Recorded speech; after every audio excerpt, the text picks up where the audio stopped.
bug. Okay, guys, let's not make Koop wait. It's 4 p.m. The coaching has to start now. So I will just start the coaching. You know how it works. I will not look at chat too much. And let's go. Let's get right into it. If it works. Wait. Hello, hello. Can you hear me, Koop? I can hear you, yeah. Awesome. I can hear you pretty. Okay, let me turn your volume up. This should be better. Okay, I put you at 200%. Can you try to talk? Hello? Okay, that would work. That would work. Perfect. Okay, so how do I call you Koop? Yeah, Koop works. Koop works. Okay, amazing. How are you doing, Koop? I am doing well, man. How are you? Awesome, I'm doing great. As I said, yeah, it's just a short stream today, only you, and then I will have to go and visit my mom. I have a train to grab, but it's in 2.5 hours, so we have time. We have plenty of time. Okay, so let me see. Did you send me some information? I think yes. So you've been starting playing since beta. Yeah, I'm an old head. Oh I've yeah. been playing a long time, but I don't really play much recently. I just started playing again like this season for the first time in a long time. So as far as like rank goes, otherwise like the past couple of years just been like ARAMing and casual stuff like that and playing other games. So Okay, ARAM is fun. yeah, for sure, for sure. No, I used to play that pretty seriously, but even that has been more casual with friends and stuff recently. But not much League in general. But so I'm really rusty. Definitely, definitely have been humbled real quick starting to play ranked again. yeah. The purpose has gotten like way better over the years, which makes sense. Like so much content, so much, and just of course over the years of doing something, everyone is gonna get better. For So sure. I still watch like a lot of streams and stuff, so I'm like, yeah, you have just some bases still. mostly, yeah, mostly familiar and stuff. Although there's still some streams. There's like a couple here and there that I'm like, I know kind of what they do, but I'm like, I hope I don't run into this matchup, this like Casante and or shit like that. I'm like, I don't know what the hell these guys do. Yeah. Like the details anyway. I have like your spreadsheet up like every time I play a game, but it only helps so much. Okay, awesome. Happy that it can help at least a bit. Okay. So your go-to champ is TRYNDAMERE. Yeah, Are for you like sure. more like a main, a one trick? Right now, like that's all I play. But because like I said, I've only played ARAM other than that in the past little while. So if I'm playing ranked or Summoner's Rift at all, I'm playing Trin basically. Um, like in earlier seasons, I used to play a lot of AD carry. Mm-hmm.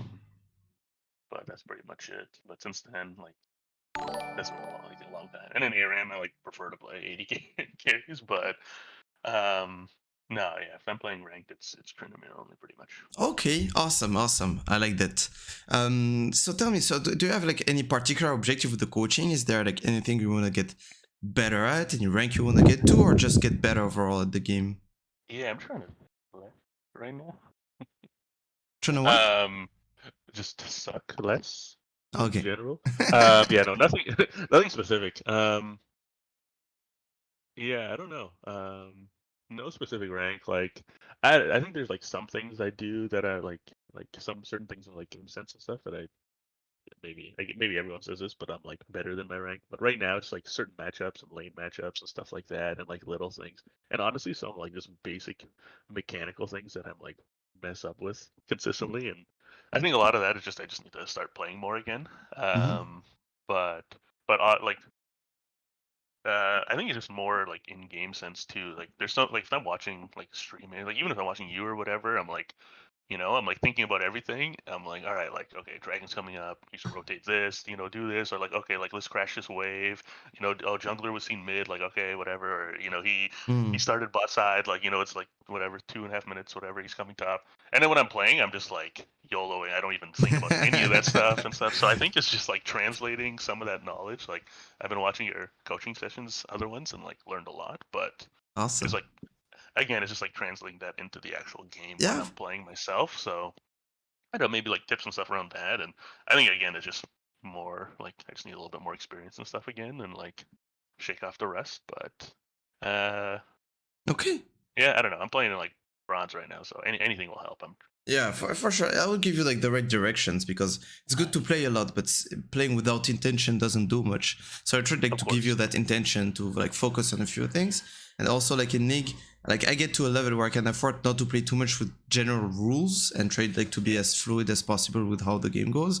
But at this stage of the game, like I can give you some general rules that you can follow and that will help you like over the course of dozens and dozens of games.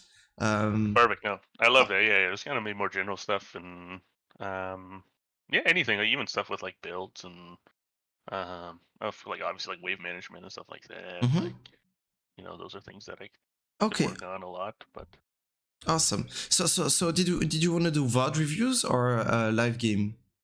why don't we just play one? Oh yeah, for sure. So you can start sharing your screen, and we'll keep doing a bit of talking until you find the game. So yeah, you can share screen, look for a game, and we will be all set. I just have to close my window for a second. Yeah, no worries.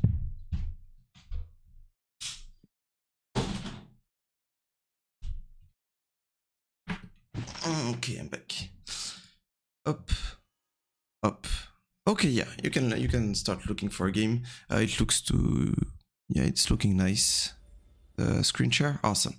So tell me, like when I'm looking at the gameplay, I will still like be looking at the try to find your weaknesses, sort of. So what would they Oh, be? You those think? that won't be hard to find.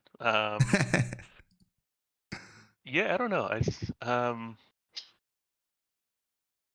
I think it's just, yeah, I don't know. It's hard to say. Like, there's a lot. Like for me, I think one thing that I am like completely have no confidence in is this right now. It's like I don't know. There's just certain like mid to late game things, like whether I win lane or lose lane. They're just some of my decision making of like, especially on trend, because like for me in my mind, I'm like almost always like I should be split pushing, like draw attention to the opposite side of the objective and stuff like that. But at it's like I don't know if I should be doing that at this level because teammates don't care about objectives.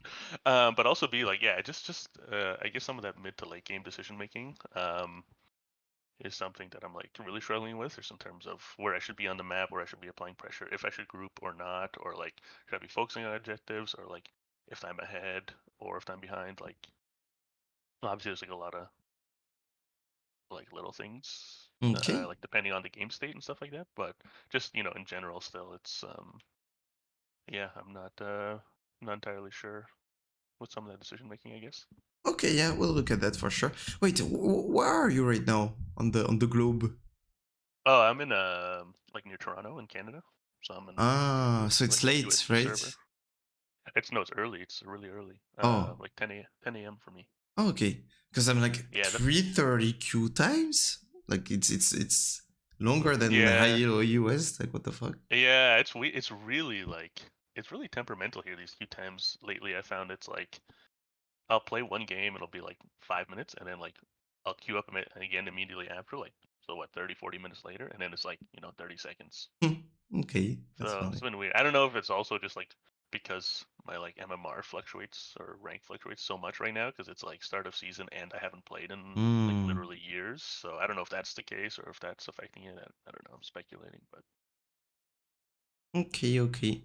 Uh, yeah, that's possible. So let me see. So you told me like you've been watching a bit of my content. So like, hmm what would be your ratio of playing League versus watching League?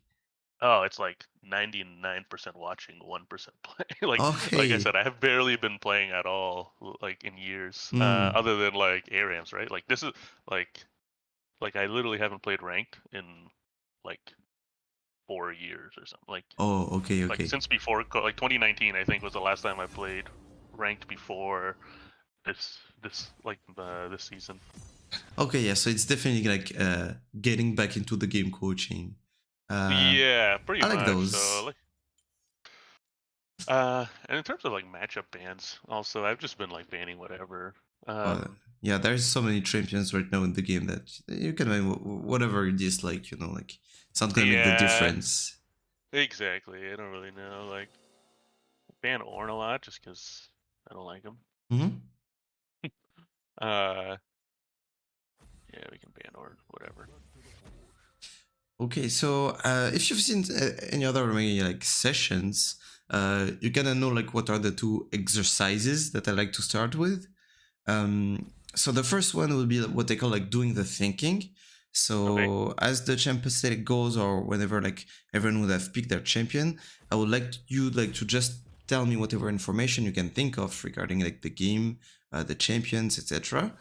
And then the second exercise, when we get into the game, I would like you to try to do as much as you can of jungle tracking.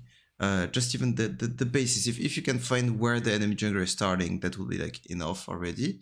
So yeah, Oh, that will be it. absolutely. So yeah, if you can do the thinking starting now regarding the champions that are being hovered, picked, etc.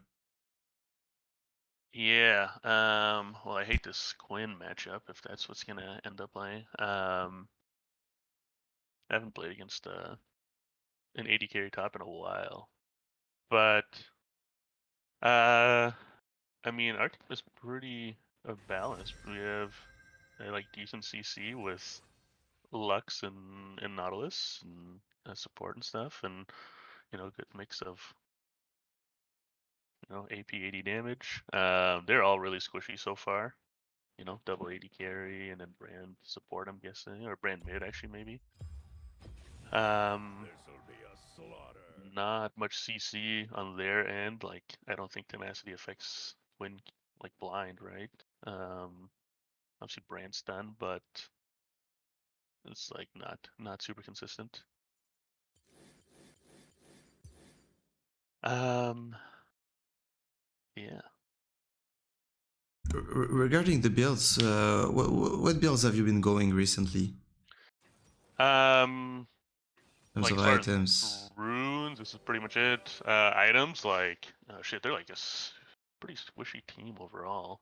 Um, oh, Oh, never mind. such. It doesn't matter. Uh, Yeah, if you can hover your history real quick, so yeah.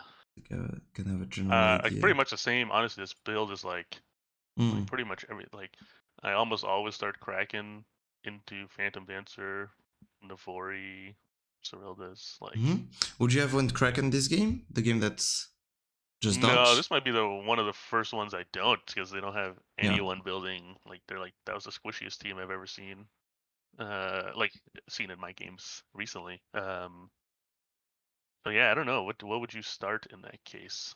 So I used to never build Stridebreaker, but I feel like it would Yeah, actually be pretty good here because it allows you like to get on top of sloppy targets, and you had Ziggs with the W and the E slow, you had Jin, the movement yeah. speed, you had Quinn. So I would have considered Stridebreaker here. Other option would go like to go Hydra to get through laning phase and then Hydra Gale Force, something like that. But it's I good wasn't sure like about Gale Force. Like since the like I was building it a little bit, or I saw like it was like a must when it first got reworked, and then now that it got nerfed, I wasn't sure if it's still. yeah, it's super nerf, but it's like so you don't have many Gale Force angles, but you still have some. Like it's gonna be very more rare, but I think it can still be like decent. Yeah, I mean, Um, obviously the active is always useful to gap close. yeah, for sure. I will allow myself to answer chat just once this time. Yeah, yeah, yeah. You do Um, your thing, man. I'm not. I have no because problem. yeah, psychotransmitting this coaching feels a little pointless, not gonna lie. Probably still educational, but as long as someone didn't peak, let alone not play ranked, I think coaching doesn't make sense. And I will like allow myself to not agree with that at all, because in my opinion, like ranked, like bro, like ranked doesn't mean shit. Like it's just an illusion of league points that Riot gives you to make you addicted. Like ranked or peaking or whatever, like it doesn't really mean shit. Like my whole point with my coaching is someone has a certain amount of knowledge and a certain amount of performance, which is like always like below your knowledge. No one performs to the amount of their knowledge. And regardless, like any player in the game, any elo, any champion, any role, any account, etc., we all have an amount of knowledge and an amount of performance. And my goal in my coaching is to try to see like if the issue is a knowledge issue or performance issue or a bit of both, and try to help them get better at it. And that's it. Like ranked, playing a lot, not playing, like, it doesn't matter. I'm trying to take someone wherever he is and try to bring him to the next level. And that's Yeah. it. So I Yeah, think no, it's always I know, I better. was kind of worried. I kind of share the same sentiment as the guy who mentioned that. I was like, oh, like I hope it's not like wasting time or whatever. But honestly, I don't think I'm playing much above this level, if at all. So like, I'm pretty bad right now. So I think this goes easy. Like at first, I was It's like, not. oh, like yeah, I don't want to get I, into a game and then just like stop the game if I'm playing at like a lower level than I should be or something. But yeah. I don't know, last couple games I played, that hasn't been the case. So I think I belong here in bronze, and I think Yeah. I could still get a lot of value out of this. But I mean, Koop, don't worry, we are all bad. Like, you know, like me, if you took like some Yeah, really I don't. good players watching me, they would be like, bro, this guy is shit. And then if you take the best players on the planet and some sort of AI would watch them, uh, they will be like, this guy is shit, you know, like we're all shit for someone. Or so it's fine. Like it's not what matters. I had a coaching one time of No, someone no, who yeah, was I'm not. like unranked, and his whole goal was not to get carried too much by his friends when they were playing normal drafts, and it was one of the most fun coaching that I had. So no, it's all good. It's always valuable as long as I'm with someone that wants to learn and get better. It's gonna be a good coaching, in my opinion. And I Fair mean, enough. you have to Yeah. be coachable also. So yeah, Yeah. let's do it. You can do the thinking for this game. Um. Yeah. Let's see. Similar squishiness. Yeah. Like I mean, Graves obviously a little bit still tanky with his passive, and then Aatrox. Like it's not tanky, but he's not super squishy. I think I still stick with this. Same. I'm gonna keep Demolish. I kind of like switch between Demolish and Unflinching, depending on like how much CC I guess. Um. Yeah. It's I'm trying to think here. Yeah, build wise, I don't know. What do you think here? Like here, see maybe against like Graves and Aatrox, like not super tanky, but I might still opt for Kraken against them. Um, but I haven't tried Stridebreaker, so I'm down to try it. I feel like here, like you have to ask yourself, like, do you need straight to stick on an Aatrox, or is Aatrox gonna like stay in hitting range, you know? And I feel Yeah, like he has flash, he has TP. He doesn't have like either phase rush or ghost. You have a ghost, you yeah, have Tryndamere, you have W. Plus, it's a melee like champion, so you don't really need it to stick on him. that's Also, if you don't go for armor, well, Aatrox can just go like Tabais and then exactly. something, and then Tryndamere is completely fucked. And also Graves, even if he doesn't beat armor, his passive Exactly. on the E gives him armor. So I think like crack, it's still a Kraken angle, but you might also consider an early executioners. Some anti-healing is actually Yeah, really good against into Aatrox. Aatrox. Yeah. Yeah, for sure.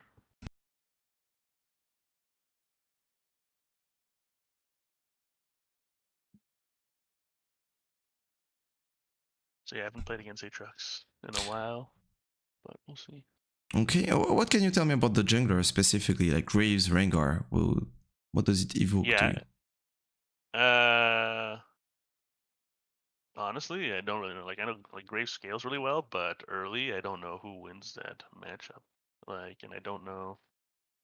Like I don't know much about their passing and clear. Like I know Graves clears fairly quickly. Like I assume he clears a lot quicker than Rengar early. But Mm-hmm. um, yeah, that's about all I know. I Yeah. mean, ganking is not super great on Graves. Like he has his W slow, but otherwise, no CC to offer. But um, and he's pretty squishy early, but obviously still Mm-hmm. does a ton of damage.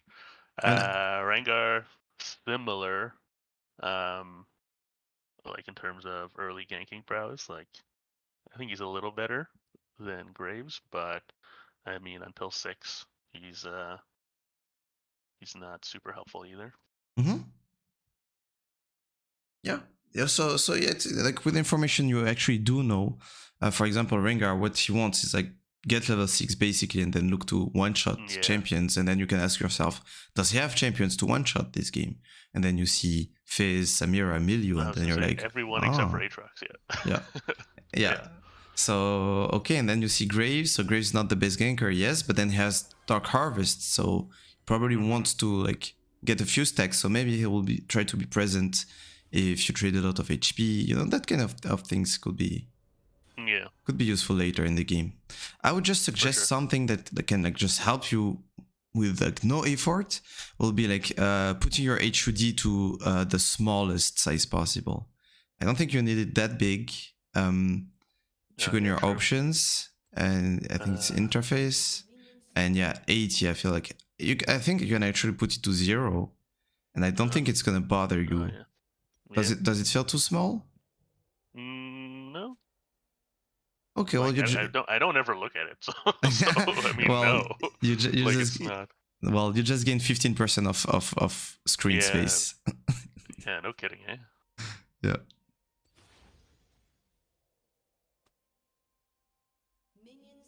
There's another thing. It's like no one ever watches entrances to jungle at this elo.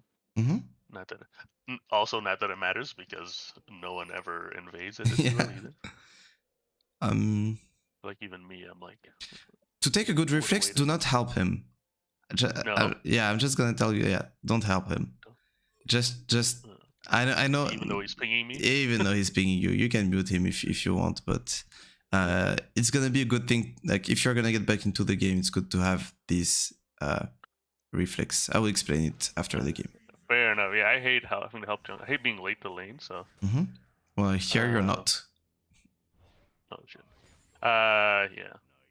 I mean, like, especially.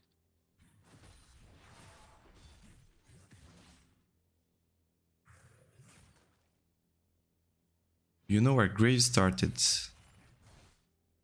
I assume red. Okay.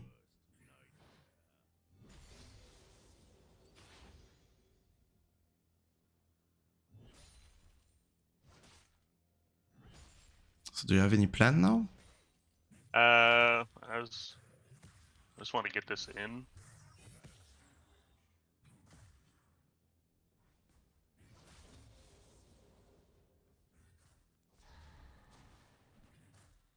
Although I didn't shove far enough.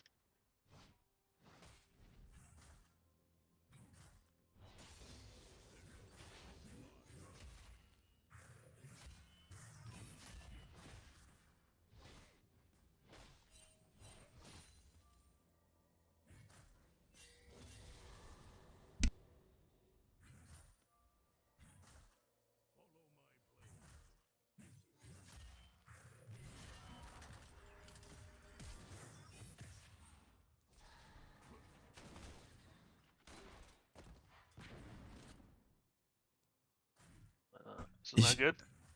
If you're recalling and you're coming back, I don't know if you are or not. Okay, you're not. Well, I don't know.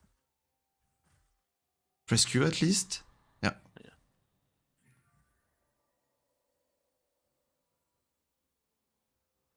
So what's your thinking now? Well, now the wave's pushing back to me, so I should have just recalled.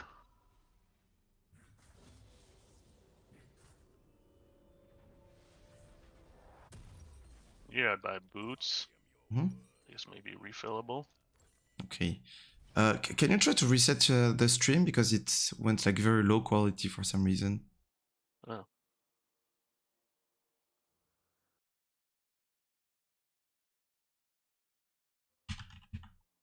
Okay, awesome. It's good now.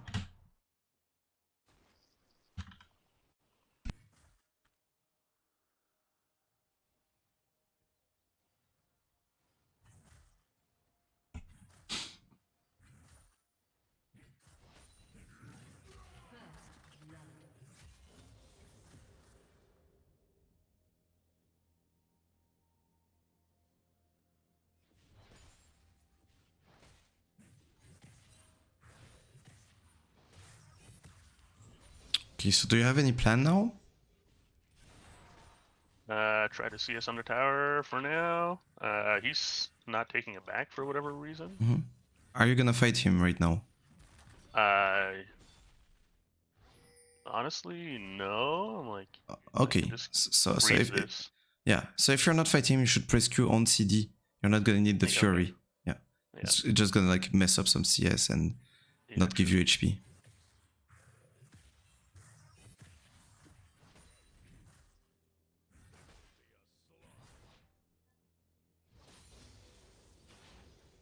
So same here, yeah, nice.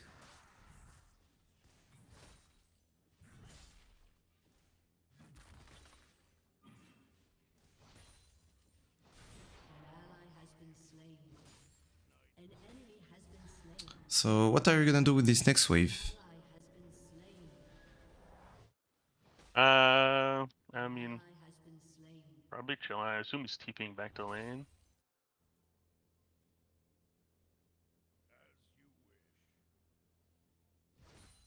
But he's not.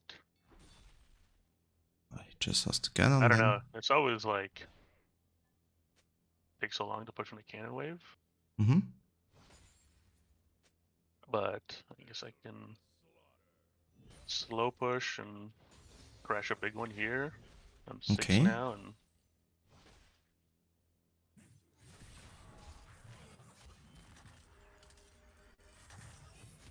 well, not a great trade. Okay, what now? I want to make sure this wave actually crashes, which I'm not doing a good job of. Yeah, I don't know. He's 6. We're both 6 here. He has a Dirk.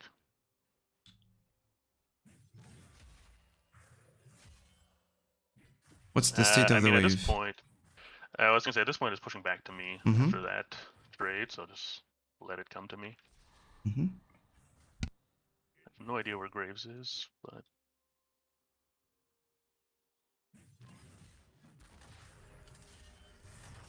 oh Jesus, not great. Okay, what's the play now? Try not to die.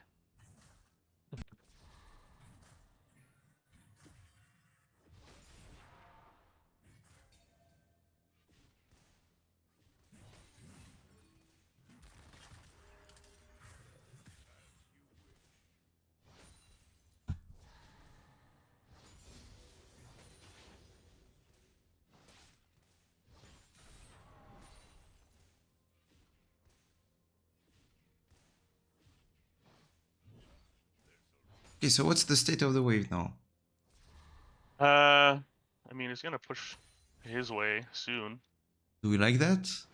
No. How can you fix it? Shove it in, but Can fast you? push. Nah. Well, I don't know. I don't think I can fight him. Oh.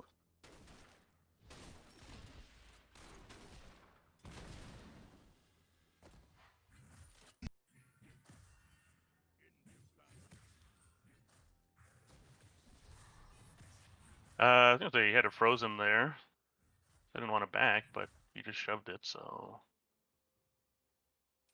I should have backed again. At a cannon wave too, but I just assumed he was gonna freeze it. So Oh yeah, he saved it for you. yeah, Which so is nice. We take it. yeah. But that being said, that would have been a perfect time to back had I known. Where do you think Graves is? Probably in his own jungle right now, Mm-hmm. like topside though.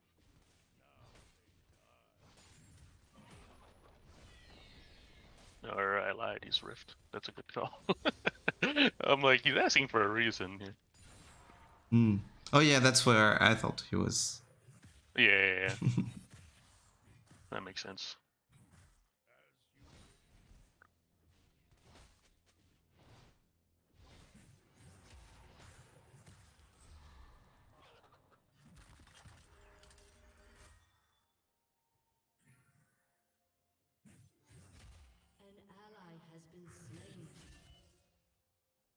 Okay, so what are you playing for now? Do you have any plan? Do you have any objective? Not really. Like,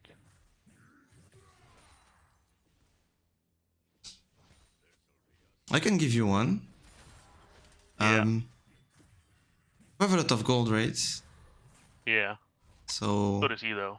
considering basing at some point could be a good plan. Yeah, well, it's cannon wave here, so that's kind of what I was waiting for, I guess. Mm-hmm. I don't know. I'll just...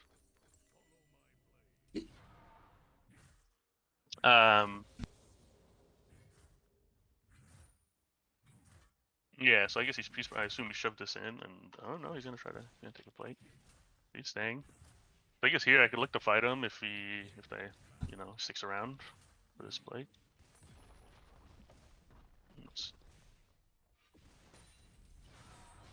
Okay. Nice, nice. I like that. Keep going. Oh, Oh, sorry. Yeah, I guess it's fine. So because you can actually like he look at your was my W while with walking W up. and he wasn't there. Yeah, exactly. I kind of was, but Yeah, so he wasn't okay, he's here, gone. but you can But check he the probably third burst by wasn't. going in the second, and you don't have to commit all the way. So he just came back from base, right? Yeah, so he has his eclipse already. Oh, he has So I Eclipse? feel, yeah. Oh, what the fuck? So Okay. surprising buy, but also I still think he wrecks me one-on-one here now. Well, Unless I dodge everything, which yeah, so Eclipse is strong, but then there's something which is like you have tier 2 boots and he doesn't have boots. So you see how you're gonna run faster than him. And you like that as TRYNDAMERE. Plus he has no armor. yeah. You still need to be careful, of course. Fuck. I probably don't need to flash there. I think you did actually. I think it was a Yeah, nice alright. flash. You didn't need to walk up though, because the way was fine. Yeah, I know. Wait, exactly.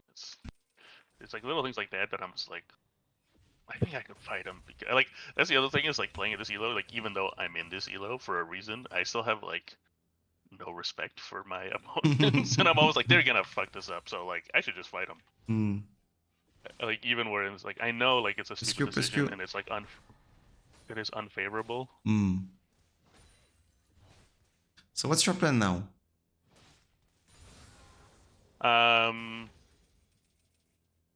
Yeah, it's a good question.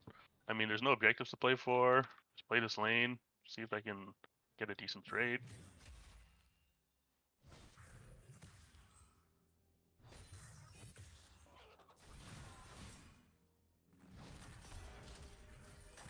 Yeah.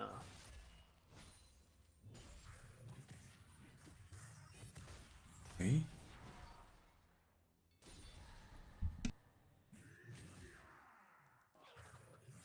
Yeah.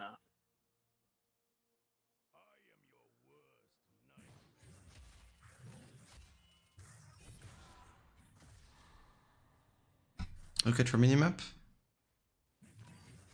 Yeah, Graves is bot, and Rengar's top. I assume he has a ward there. This is the first time he's played back. I mean, you're kinda... Well, It was also the first time you were playing like so confident holding the wave like that, so that's why he was walking back actually. Yeah, that's a good point. True.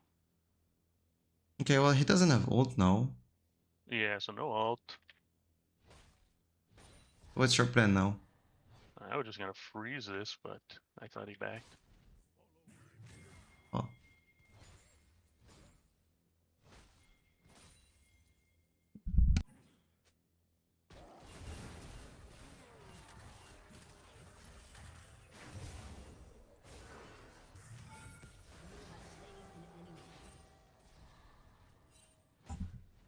Okay, what now?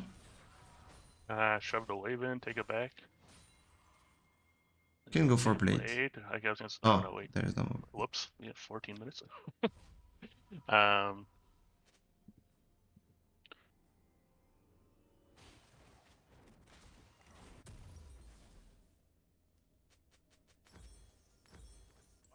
would actually sell this shit and pot.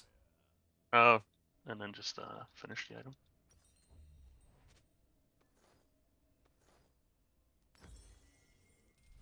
Yeah, that's a way better power spike. Good call, yeah.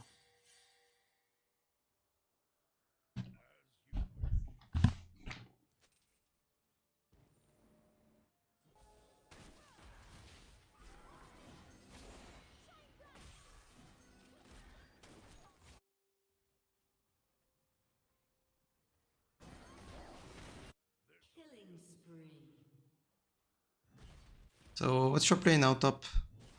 I'm just gonna try to keep this frozen. We're basically even as far as itemization goes. Holy shit. play is to not take trades like that. So, what are you waiting for? Or waiting for something? Oh, shit.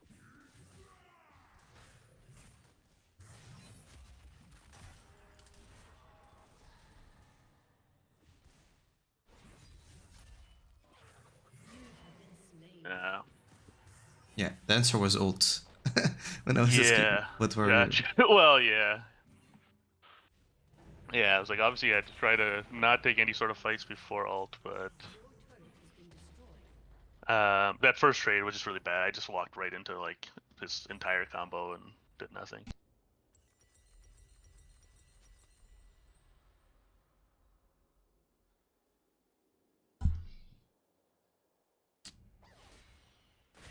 Our team's doing pretty well. So, what's the plan now? So for now, I mean, maybe just go back top and try to shove out these waves. I assume he might try to roam. He just took my tower. Let's see.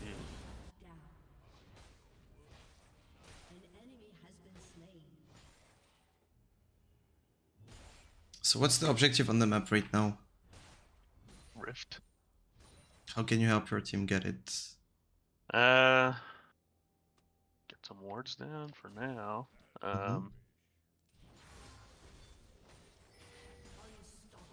Put some pressure. No? Okay. Well, or you can just take yeah. it. I was gonna say, it's free, I guess. But you are going for tower. For a tower. Yeah, Aren't you? I was gonna say. So you're saying after Rift? Or I should have So, just pushed the tower. no, I just mean, so I called Rift, but if I didn't call it, were you going for Rift or turret?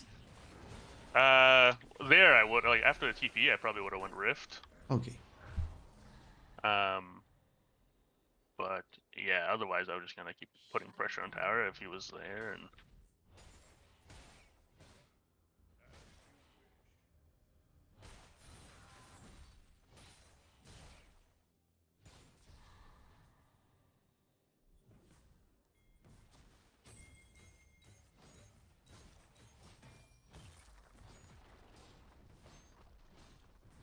Okay, so you're hitting the turret, you're most likely gonna get it. What do you do after?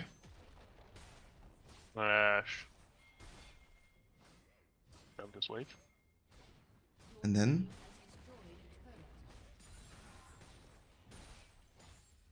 Well, Rengar's coming with Rift, so he might want to push. Oh yeah, I don't know why he places it there, but I think we can look to take tier 2 here.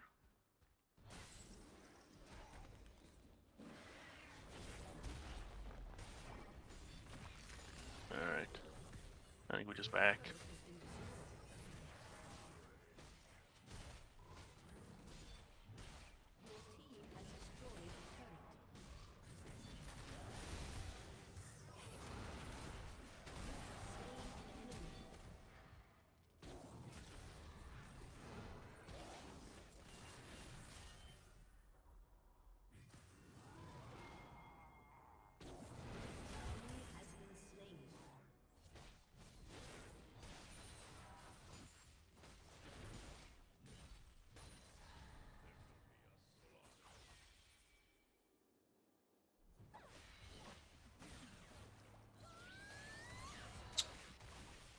What are you building next? Second item. I was thinking Phantom Dancer. Stay on map then. Don't back, don't back, don't back, don't back. Don't back, don't back. Okay, way. Look at your golds. Look at the cost of Phantom Dancer. Oh yeah. It's 2800. So you could have went, you could go wolves here, for example. Yeah.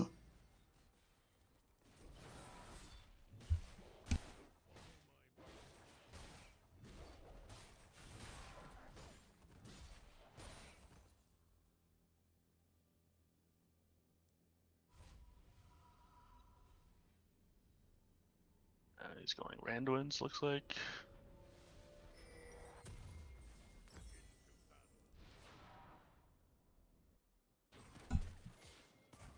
So like here, so this is where I'm like, do I just go put pressure top, or like, you know, our team is ahead, we could take this. I think you did the best thing that you had to do, running mid. Yeah, like there I was gonna run mid for sure, but I mean like now, like right now though, like, I mean, well now we have 2 of them dead, so. Yeah, we'll talk about it after the game for sure. Yeah, sounds good. But you did the right thing. We're just gonna check if it was for the right reasons after the game.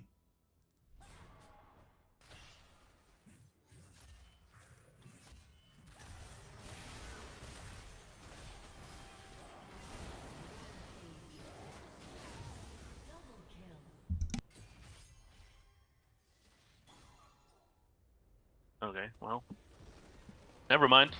Okay, so We take those. that got a bit short. So what I'm gonna do, I'm still gonna review the game, but then at the end of it, if we feel like it's not enough content, maybe I will go into your history, try to find another game that was a bit longer, and then we're gonna grab it from the mid to late game. So can you just open your history to see if they were played like on the current patch or not? Because I think there has been everything a has patch. been played on this patch. Like I've only played like for the past week. Okay, because I think we just had a patch right now, like today in Europe, and Oh, okay. Well, might be nice. delayed or might not be. So Yeah, sorry. You're right. no, okay, it's fine, it's fine. Awesome. Okay, perfect. So we're gonna have content. Okay. So you can stop sharing your screen. I will start sharing my own, and I mean it's already really good. Like I know exactly like what I want to talk about so far, and then we're still gonna go probably into a game for mid to late game. Okay, so the new tab. Oh, this is not gonna work because I renamed this morning. Let's go Chaddouk. Okay. So do you see my screen share? Do you see me looking at the... Yep. Okay, awesome. Boom, boom. So this game dodged, and that's the one. Okay, nice. It's really sorry. So your like your Discord stream is really low quality. Let's see. Why is that?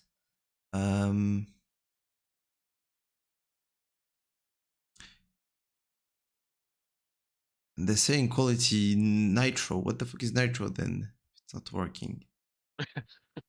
I'm paying for this shit.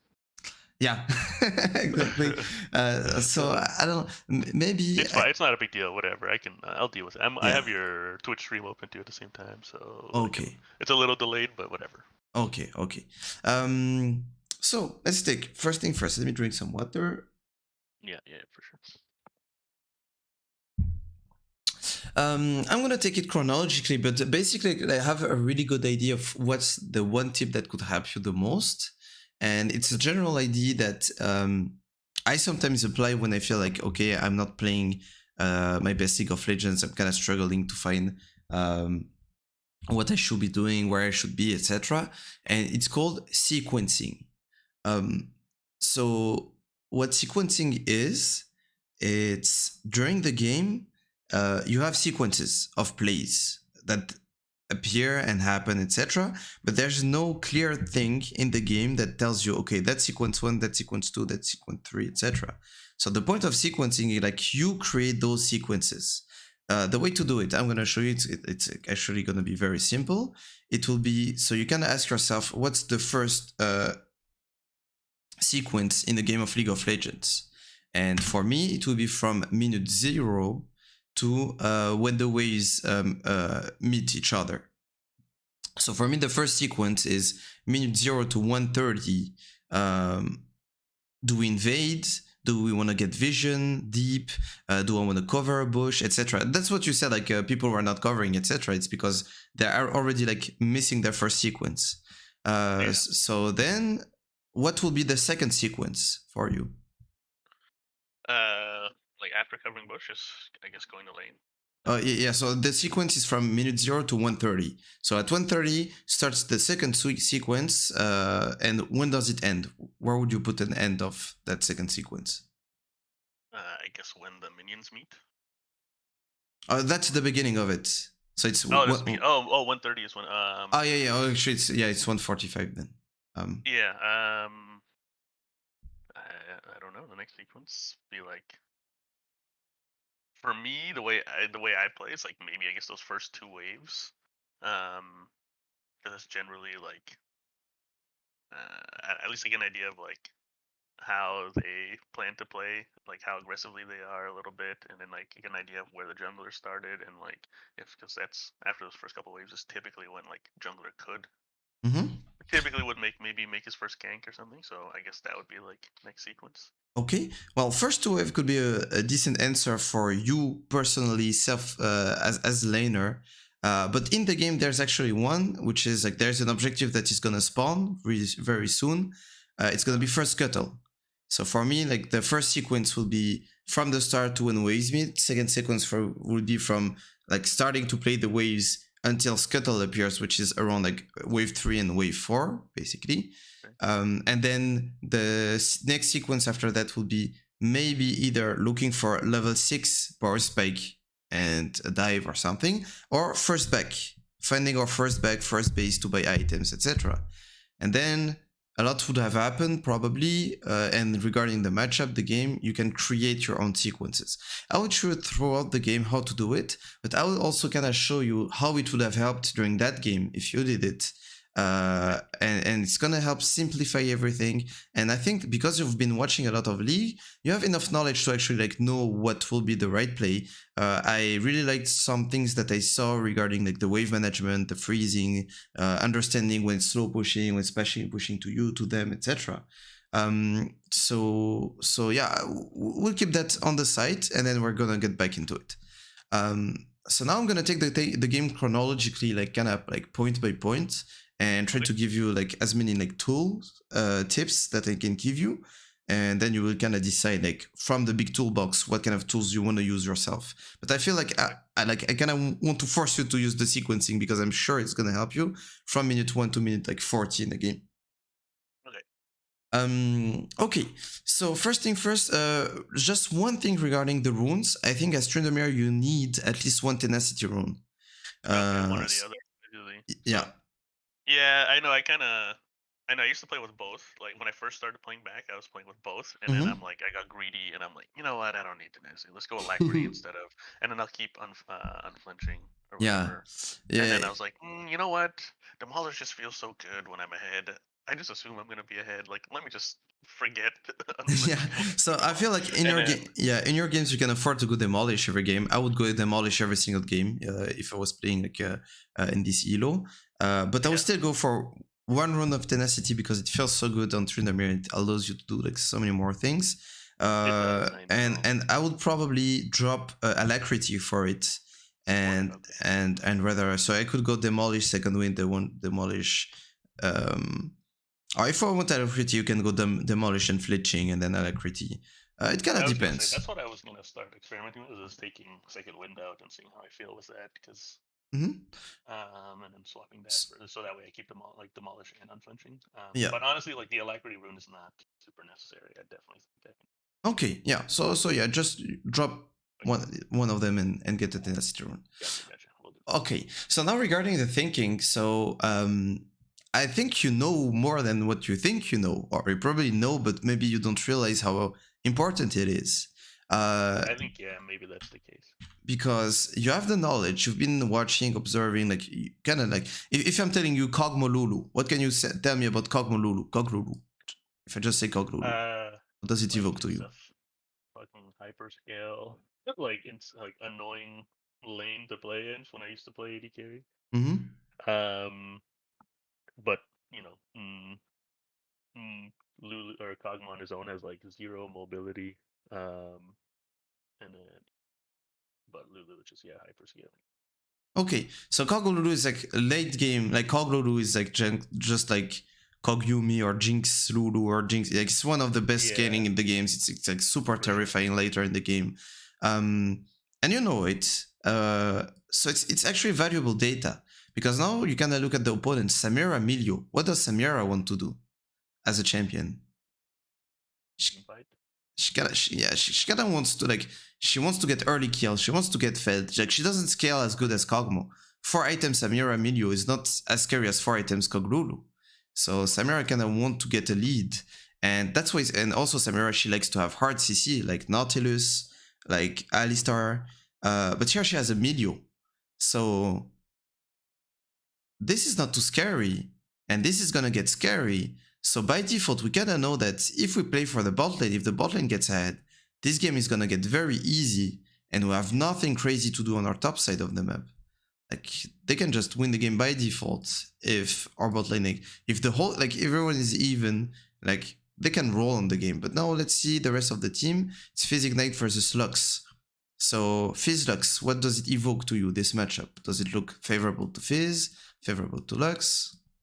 I mean, Lux can, after like level was like 3-4, like can farm fairly safely, but otherwise, like, can't really skirmish with against Fizz. Like, Fizz, I think, is pretty favorable. Well, I wouldn't say favorable, but it's just like, yeah, they don't want to fight. Assuming Lux can stay safe, then just CC like under turret, basically. Yeah. But otherwise, yeah, I can't take engages against Fizz. So basically, yeah, it's in an assassin with Ignite versus a mid laner who has 0 mobility. If he gets a lead phase, he can just like hit an R on CD, and then like he can perma one-shot her. So it can get scary. Like, mid could get out of hand if he gets a few kills. And then Graves Rengar, we talked about it, so you don't have to go too deep in it and the build or the clear pathing and who clears the fastest by 5 seconds or 10 seconds. Like, we don't really care about that. What we care is like understanding what does Rengar want to do. Like, it's a champion that's poor at ganking early on, but then after level 6 he can get really scary, especially on squishes, and that's pretty much it. Like, he wants to farm up for level 6. And if he ganks, it's gonna be lane ganks. He sits in the lane in the bushes to kind of like look to impact the lane.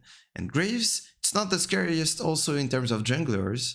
Like, for Tryndamere, it's so easy to escape Graves ganks, and you actually escaped multiple ones because he has no hard CC. You can just dash, and then if you have a big wave, you can just play around your wave, and he misses auto attacks. But he has Dark Harvest, so most likely he's gonna want to stack his Dark Harvest, so maybe he's gonna have some sort of presence. And then Aatrox, well, he's playing with DP, doesn't have Ignite, doesn't have Phase Rush or anything, so if we get a lead into that Aatrox, we're just gonna like snowball so hard on him, just ghost on him, and kill him again and again. So now we kind of see that top can be a big win condition. If we get a lead top, we can just perma stomp the Aatrox. Do you agree with that, Tryndamere? Yeah, for sure. Yeah, bot could be a big win condition. Even if they go even, they're winning. So if they get ahead, they're hard winning. And then mid is more scary, because mid could be their win condition, feels like just killing Lux again and again. So if I was Rengar, I would probably want to play for these guys. And so now I'm saying if I was Rengar, I would play for this guy. And then now you can maybe think, but I'm not Rengar, so I don't care. But I think you do care. I think it's important when you get into a game that you can understand the dynamics of it and how it's supposed to be played out. So you can know where sometimes you have to go crazy. For example, the play where you actually like died under turret and drop a big wave, etc. Well, if my team was hard losing, maybe I would consider trying to outplay the dive, because I'm like, I need to be doing something this game. I need to be ahead. I need to create a lead. I cannot afford to fall behind, otherwise like the game just lost. But if your team is hard winning, it's okay to drop like 2 waves, 3 waves, etc. You just don't want them to have another win condition. You see, like that kind of ideas. So try to be a little more focused on the rest of the team. Consider yourself, try to role play a caster or a coach looking at the game, and then you just look at the champs. You know, you're not Tryndamere playing this. You're just someone observing this game of League of Legends and trying to make assumptions on how it should be played out. I think that will help in your League of Legends journey. I think so very much too. Yeah, I definitely just need to be more cognizant of that kind of stuff. Like I said, like I'll like watch other people play, and I'm like even pro play and stuff, and I'm like, yeah, hyper fixate on that stuff. And then when I play my own game, I'm just like so like just focused on like the 1v1 matchup. And again, I think that is more from like just not playing in a while. Mm-hmm. Wanting to that I'm like, oh Yeah. shit, like, whoa. I'm like, how do I play this matchup again? And then that's it. Like I'm like, somewhat paying attention to the mini map, but other than that, I'm just like so focused on the lane state matchup. Yeah. Okay. I get that. I get that. But Um. I mean, that's just an excuse. Like you're definitely right. Like I need to 100%, Yeah. think about that stuff more so. And then And also try to just consider how, like, I gave you time to do the thinking, and then you kind of like told me a few things about your matchup, and then you weren't talking about anything anymore. Like you were just silent. So what were you thinking about? Nothing. Like you have brain processing power right now that you can use, because during the game it's gonna be very hard to do that kind of thinking because you're gonna have so much to think about. So try to get that time. It's an opportunity to actually do some thinking that you won't have to do later during the game. And then you can get into a team fight at 25 minutes and you already know how to play your team fight because you thought about it 25 minutes ago, So yeah, that's kind of how I see it. Now, gotcha. I said first exercise would be doing the thinking, and second exercise would be jungle tracking. So what made you think that Graves was starting on red buff here? I mean, just the fact that Aatrox was in lane, like at this elo, like they almost Okay. always ask for leash. I know Graves can clear pretty easy without it, but and then like I see bot lane wasn't there right away, and top lane was, so I assume they helped him leash. Yeah, awesome. Red. That's simple. So you were right. He actually started red, and we know that because they were giving a leash.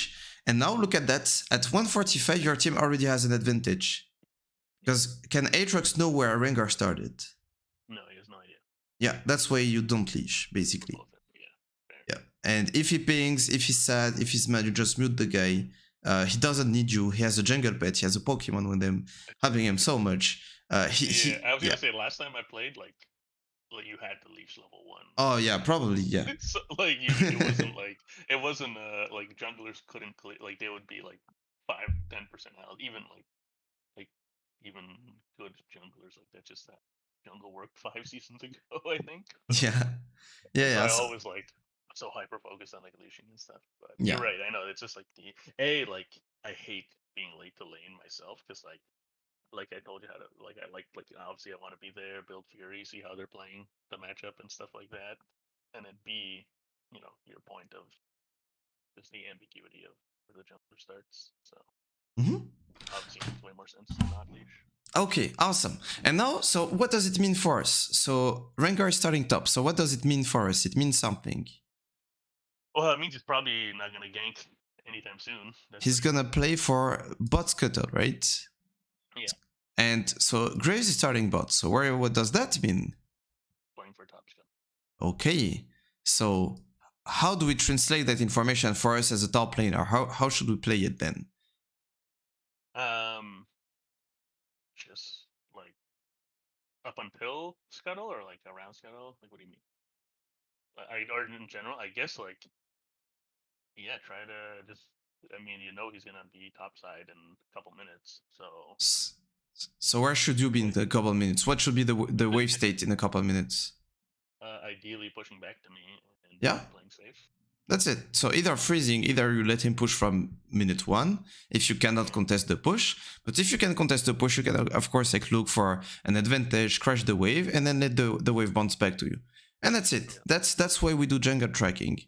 Because your lanes, the way you play your waves, is gonna be always according to the junglers. And also if the wave is pushing back by the time Graves is top, it means that at some point it's probably going to crash, and at some point the wave is going to be bad again because it's going to be pushing to Aatrox, but then Rengar will be back to top lane. So you will have, you'll be covered and Graves will be bot. And then you know that you're safe for the first 5, 6, 7, 8 minutes of the game. Just by this. So that's why we do jungle tracking, because we play our waves according to the jungle trackings. Now I would just give you, when I told you about the general rules, I will give you general rule about the waves that we're going to crash.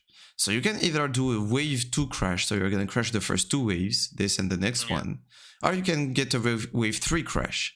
Both have advantages and inconvenience. I would just list them because, I mean, the basic ones, the most obvious ones. So if you crash wave 2, the good thing is the jungler, Graves, he doesn't have the time to be there and contest you when you will be like looking to crash the next wave. So if you crash this one, like Graves, he cannot be here. He doesn't have the time unless like he does red and straight to top, which they do in Korea, but you're in US bronze, so it's not gonna happen. Yeah, exactly. So if you crash that one, you're safe to crash it, and then you have a bit of time, which you can use to maybe drop a ward to make sure that Graves is there, but here you actually know that he's probably there, so you can just be safe and let the wave push to you. The only issue is that you don't have enough gold to actually take a reset and base and buy something. If you crash those 2 waves, you don't have even 300 gold, and yeah, you cannot buy anything. Now, crashing wave 3, because here you actually made a mistake, so you actually wanted to crash that wave, but you didn't do it like with enough, I don't know, intention, and yeah, I just let him.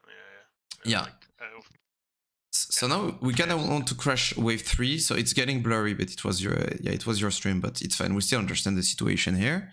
So now I really like that word, because crashing wave 3, what it does, it makes a crash, it's gonna bounce to you. It gives you also the gold to now base and buy even a longsword or something.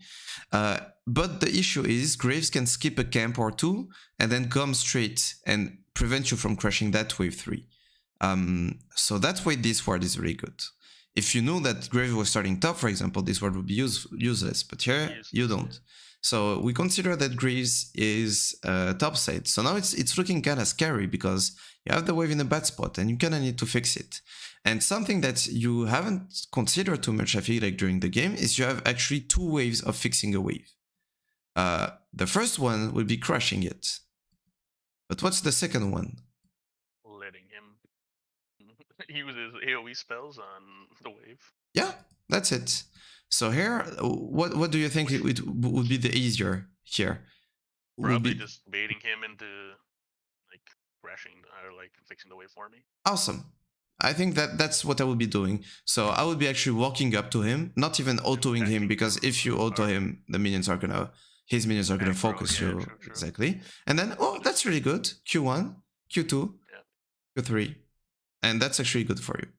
Now, if you want to fight him, I think you should use your E here, because he has no more spells. He has nothing. He use Q1, 2, 3. So you can actually E auto, and then he's actually really low. And you could even like, go for a dive after. I know. I was kind of like indecisive there. I remember thinking like that's exactly. I was like, oh shit, he just used all his spells. And I was like, but then again, like the wave is still kind of pushing towards them. So I was like really indecisive about what I wanted to do there. But yeah. And now, without a surprise, because you know that Graves was starting red, so Graves is going top without a surprise, and now we're in a hard situation. Okay, so I kind of want to give you as many tips that you can use like in any matchup, any game, etc. Now, just something that's Aatrox specific, it's something that I put on my matchup spreadsheet. It's like, against Aatrox, all you need to think about is, I know it sounds silly, but it's what's coming next.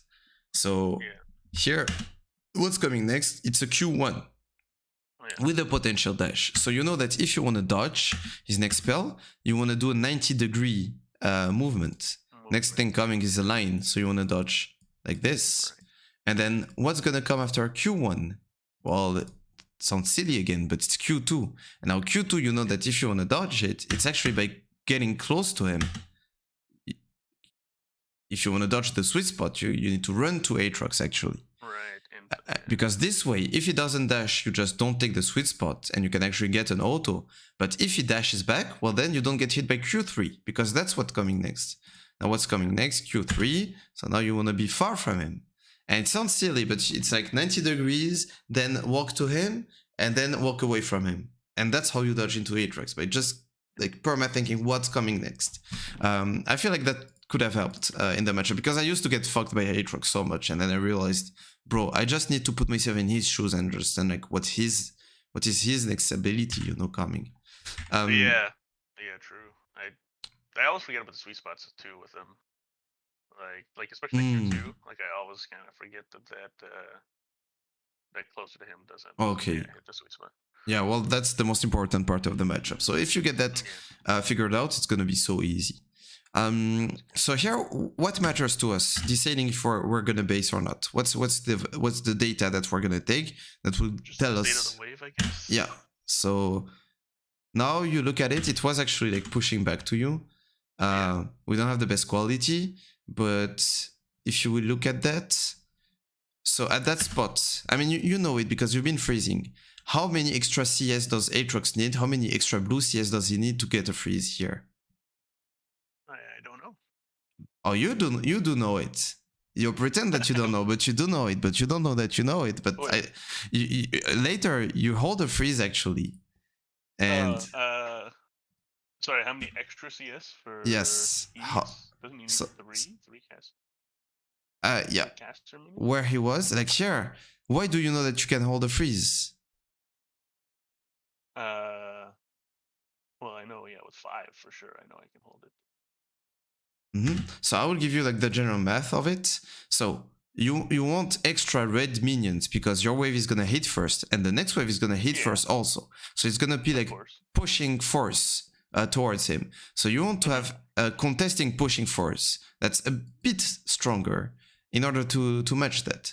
And so the closer you are from your turret, the more minions you need. If you're in the middle, all you need is 1 extra red minion. If you get to around that spot, it will be 2. Around that spot, it will be 3. And as close to your turret as possible, it will be 4 minions. Okay, 4. And by 4 minions, we mean 4 extra full HP caster minions. Or the equivalent of that. So 1 cannon full HP plus 1 melee minion would be enough. Then, like, I cannot give you all the math. I don't know it even. It's just kind of like with experience, you can observe, you kind of like guess, okay, this is freezing, this is not, and then you observe what's happening, you know? Yeah, exactly. I guess I don't know the detail. I would think like, I would have thought like 3 here I would still push to hit. Well, I knew 5 for sure. That's why I wasn't sure there, because he had 3. I think I had 3 caster minion. Yeah, so I was like, that's kind of iffy. So here, actually, the way you need to think about it is actually it's extra minions, because these minions cancel out these minions. Yeah, and then you have a red minion here canceling out this one, I think. So all he has was actually 2 minions. 2 extra, yeah. And they were not full HP. So that's kind of the math that you can try to look for. So here, like, I would know that it's actually pushing back to me, and I will be able to reset a bit earlier. Now there's a mistake that you do multiple times during the game, is that here, like, the wave is pushing to you. So why even walk up? Yeah, exactly. You know it. You've seen also a lot of gameplay. Like you would see me here. If I'm not losing experience, I would be dancing here. Like, I don't even need to be inside. Actually, being inside would be bad because you give information on where you are and the items you have, etc. So okay, this minion, why not? And then you can just E away. Like, you don't have to like stay in range. And press Q. You're not gonna hit him. Press Q. Instant. Yeah. I feel like you also like have an issue like pressing Qs. You're not gonna fight him here. Your plan is to like get those minions. Of course, if you can try to hold the wave, you need to try to hold the wave. But at this point, I don't think you can with that many minions. So yeah, now we are just CSing, and we're gonna thinking about our next move. Because here, let's press pause for a second. What does Aatrox want to do? Shove this in and take it back, I would think. Okay, so now you kinda know. I can look to hold a freeze to prevent him from taking it back or make him waste time, etc. Or if it crashes and he gets a base, well then, what do you want to do? Well, the wave is going to slow push back into him, so you want to find a crash yourself, because it's all about this. Bouncing waves, crashing waves, slow pushing a wave, hard pushing, etc. So now you can already look at the next valuable information, which is going to be, what's the state of the next wave? Is it a cannon wave? Is it not? Because you kind of want to crash the waves before a cannon wave, so you can take a reset. And you know this, you've been telling it also to me during the game, that, oh, it's a cannon wave, I should reset, I could reset, etc. So already, this is really good. Like the fact that, I mean, he's not punishing you, so it's really good. Now you're forcing him to stay. But of course, you cannot even like stay forever. Like it's an Aatrox, like you're not supposed to be able to do that. Now he's gonna find a reset, and now you kind of need to think, okay, do I want to crash this wave? Do I not want to crash it? And here I really like what you're saying. What you're saying is it's a cannon wave. I cannot crash it like all the way. Also, he has TP. So even if he didn't have TP, it could be difficult to crash the whole cannon wave by myself with only tier 1 boots. But he has TP. So if I just start pushing the wave, he can TP and then hold a freeze. So I might rather like last hit and look for a slow push. And that I really liked. Really liked it. Because that's it. And here you're talking about crashing this wave. So I would actually look to crash the next one. Can you understand why I'm not looking to crash this one? But the next one? I guess similar, just again, it just takes too long and... Oh no, this one you can crash it. It doesn't take too long. Plus you're level 6. He cannot really contest you. Like if he walks up to contest the push, you can just beat him, you know. There's something else. I'm not sure. So this wave is a cannon wave. So next wave is... So this was a cannon wave. This is a normal wave. What's the state of the next wave? Is it a cannon wave or a normal wave? It'll be another normal wave. Okay, and then after that other normal wave? Then it'll be a cannon wave. Okay, so do we want to base on a normal wave or on a cannon wave? Yeah, that's it. Cannon, of course. That's simple. So I would be like, okay, I'm facing Aatrox. So if I crash this one, why do I crash it for? I have 800 gold. I probably can base and get tier 2 boots, etc. But then during that time, I will base and walk back. And during that time, Aatrox has to clear this wave. But the next one will be a normal wave. And it's Aatrox with the Q1, Q2, Q3. He can like demolish a wave. So I'd rather base on a cannon wave. This way, when I come back, I have more gold, more items. And the wave wouldn't be crashed all the way into me. And then I have an item advantage. And Aatrox is fucked. Because I have Ghost. I would maybe even have Flash by that time. And I have an item advantage. And I can just kill the Aatrox, you know. So I will be looking to crash that one. Now, because this happened, so you kind of push it. But again, you see how you miss your crashes and he can hold it again.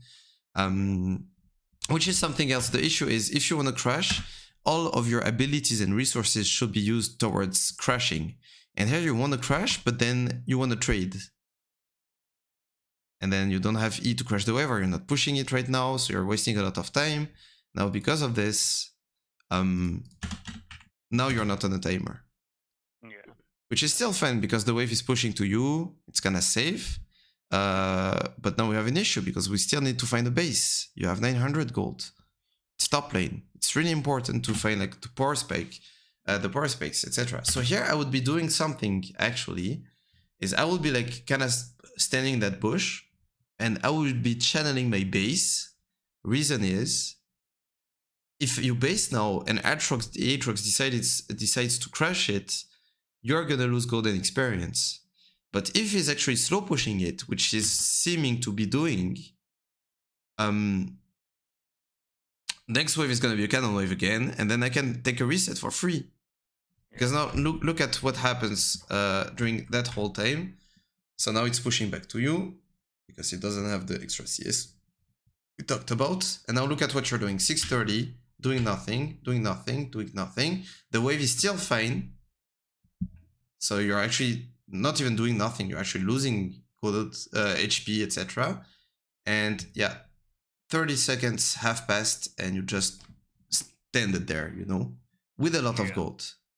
So another thing that's gonna be like a general principle. So we talked about like when it's pushing back to you, by the way, you don't have to walk up in damage range. It's pushing to you, you're fine. And here, okay, maybe you want it to, so this is fine. This is good spacing. Kind of wanted to go for the minion. So now we have the new Aatrox tip, like kind of think about what's coming next, you know, Q1, Q2, walk to him, or E instant, etc. But yeah, the biggest thing is you need to try to find bases according to your gold. Like what I said for Phantom Dancer, like that's an objective for you as a player, is to find your power spikes. So as long as you have 800 plus boots, it's tier 2 boots, or it could be Executioner also plus tier 1 boots if he has no boots. because all you need to be is like faster than him, just a bit faster than him. Okay, and now we can have the same situation. So that's when I'm asking you, like, what's your objective? And you have a hard time finding one of them. I'm telling you a bit later.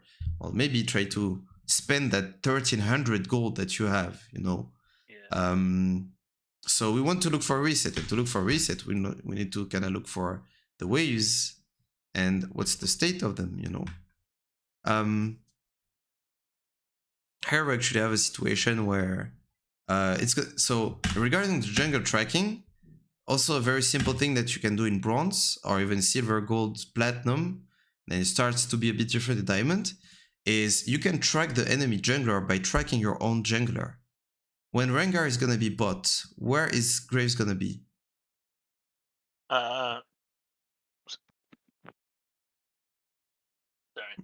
Try to remember level 1. What happened at Yeah, minute 1? I was gonna say like opposite side of the map if they're just clearing opposite side, but I mean, I'm guessing he would probably. Oh yeah, sorry, it's in the jungle. Yeah, opposite side most likely. But I was gonna say he might respond to gangs nearby or something. But even if they respond to ganks after their camps would have been like Graves started by clearing bot camps, so after he has top camps up, and Rengar started with top camps, and after he has bot camps up, and then Rengar went back, like went base, and then came back on the map to do top camps and then do bot camps. Yeah. And so Graves, he's gonna do bot camps and then top camps. So and it's like 95% of the time it's gonna be like this, unless you have a jungler like Elise or like Twitch jungle or Shaco that can go a bit crazy. It's gonna be like that. So now you kinda know that Graves is top. I mean, I could even say that we saw him mid, but you don't even need to look at your minimap here, or just look at your Rengar. You just know it's gonna be top to bot, or and then for the Graves, bot to top, bot to top, bot to top, until something happens. And so here we kind of know that Graves is gonna come. And here I'm asking you, what do you want to do? You want to fix the wave? Can you do it? You're telling me no, or you're not sure. So here I'm actually asking you, okay, how can you try to do it, etc. So something really important is that you have a ward. So if you want to look to fix that wave, it's okay to sack 1 or 2 minions of experience and gold to walk through that bush and then ward the other one, just to make sure that you're safe from a Graves gank. And then if you cannot fix it again by crashing it, because you tell me, okay, I want to crash it, and I'm telling you, can you? And you're telling me no. So then, well, don't do it, you know, if you can't. So here the plan would be like to make him hit you in the wave, but you're not positioning yourself in the wave, so now he can hit you while letting the wave push to him. So I would be just standing here, you know, and then keeping my E to dash at some point, and these spells would have fixed the wave for me. But still, because it's a Graves and we knew it was a grave, like from James Select, like we're not in danger. And then he fixed the wave for you, and so yeah, that's very sweet. That's how you know that by playing the waves correctly yourself, you're gonna have a flat advantage every single game. It's gonna be so easy because they have a hard time. I mean, at this elo, like even as some of the stupid mistakes I make, like that's the one thing that I'm like, I feel like I always have kind of an advantage. Where, like, again, because I don't know, I feel like they don't even pay attention to wave state, or they just don't understand wave mechanics. Maybe at this elo, like a lot of people, just like how the waves, you know, crash and bounce and stuff like that. And not that I have like a super great understanding, but I mean, you understand it, but you don't play like according to it. Yeah, exactly. That's the thing. Like, so, I at least I'm aware of it. But yeah, you did half of the job, which is you did the half, which is the hardest actually. Yeah. Now it's just gonna be like committing your spells and abilities to whatever you want to do, you know. For sure. And no, it's good. Even everything you've said has already helped a lot. Like just understand. I guess it's like what you said right at the beginning of just understanding. Like I know a lot of the stuff. I just don't understand, I guess, the importance or like the value of all of it, or to place enough like emphasis on it and stuff. Like in terms of you started by like talking about like just the general state of the game, but based on champs, like so like that kind of stuff, and then also like just what my next objective is, like crashing waves and stuff like that, and how do I accomplish that, like that next little goal, I guess. Okay, nice. Happy to hear that. So, I mean, I still have a few things for you. Don't worry. Yeah. So here, I mean, on Tryndamere, you should be considering like buying as fast as possible because you don't need all of your HP because of your Q. And here, I feel Yeah. like the extra like buying time actually costs you the gold from that cannon. Plate. Oh, gotcha. Yeah, you couldn't save the plate, but the gold from the cannon. So I really like the idea of canceling Aatrox base. But here, look at that. When do you want to be back? When do you want to be back on that wave? What do you mean? So here, like you can actually be running this way and trying to cancel him for a bit of time. And you want to actually be back only when these minions are going to be low HP. CS them, or even not CS them, even like getting the experience of it. Yeah. So actually you have plenty of time to just like kind of run after him, and you can keep an eye on W to kind of see if he's in the bush, and then you can just dash on him, because at this time you have an item advantage. Yeah, no, and a pretty big one. That's what I thought at first, but yeah, I just didn't commit to it. I don't know why. So why are we hard pushing this? By the way, you didn't think that he would have TP probably? Yeah. Okay. I think I just completely forgot about TP here. Okay, I'm fine with it. If you thought that he had no TP, then it's fine to crush that way. And here, for me, like, yes, he has Eclipse, but when you think about it, Eclipse gives him damage. Do you care about, like, damage as Tryndamere?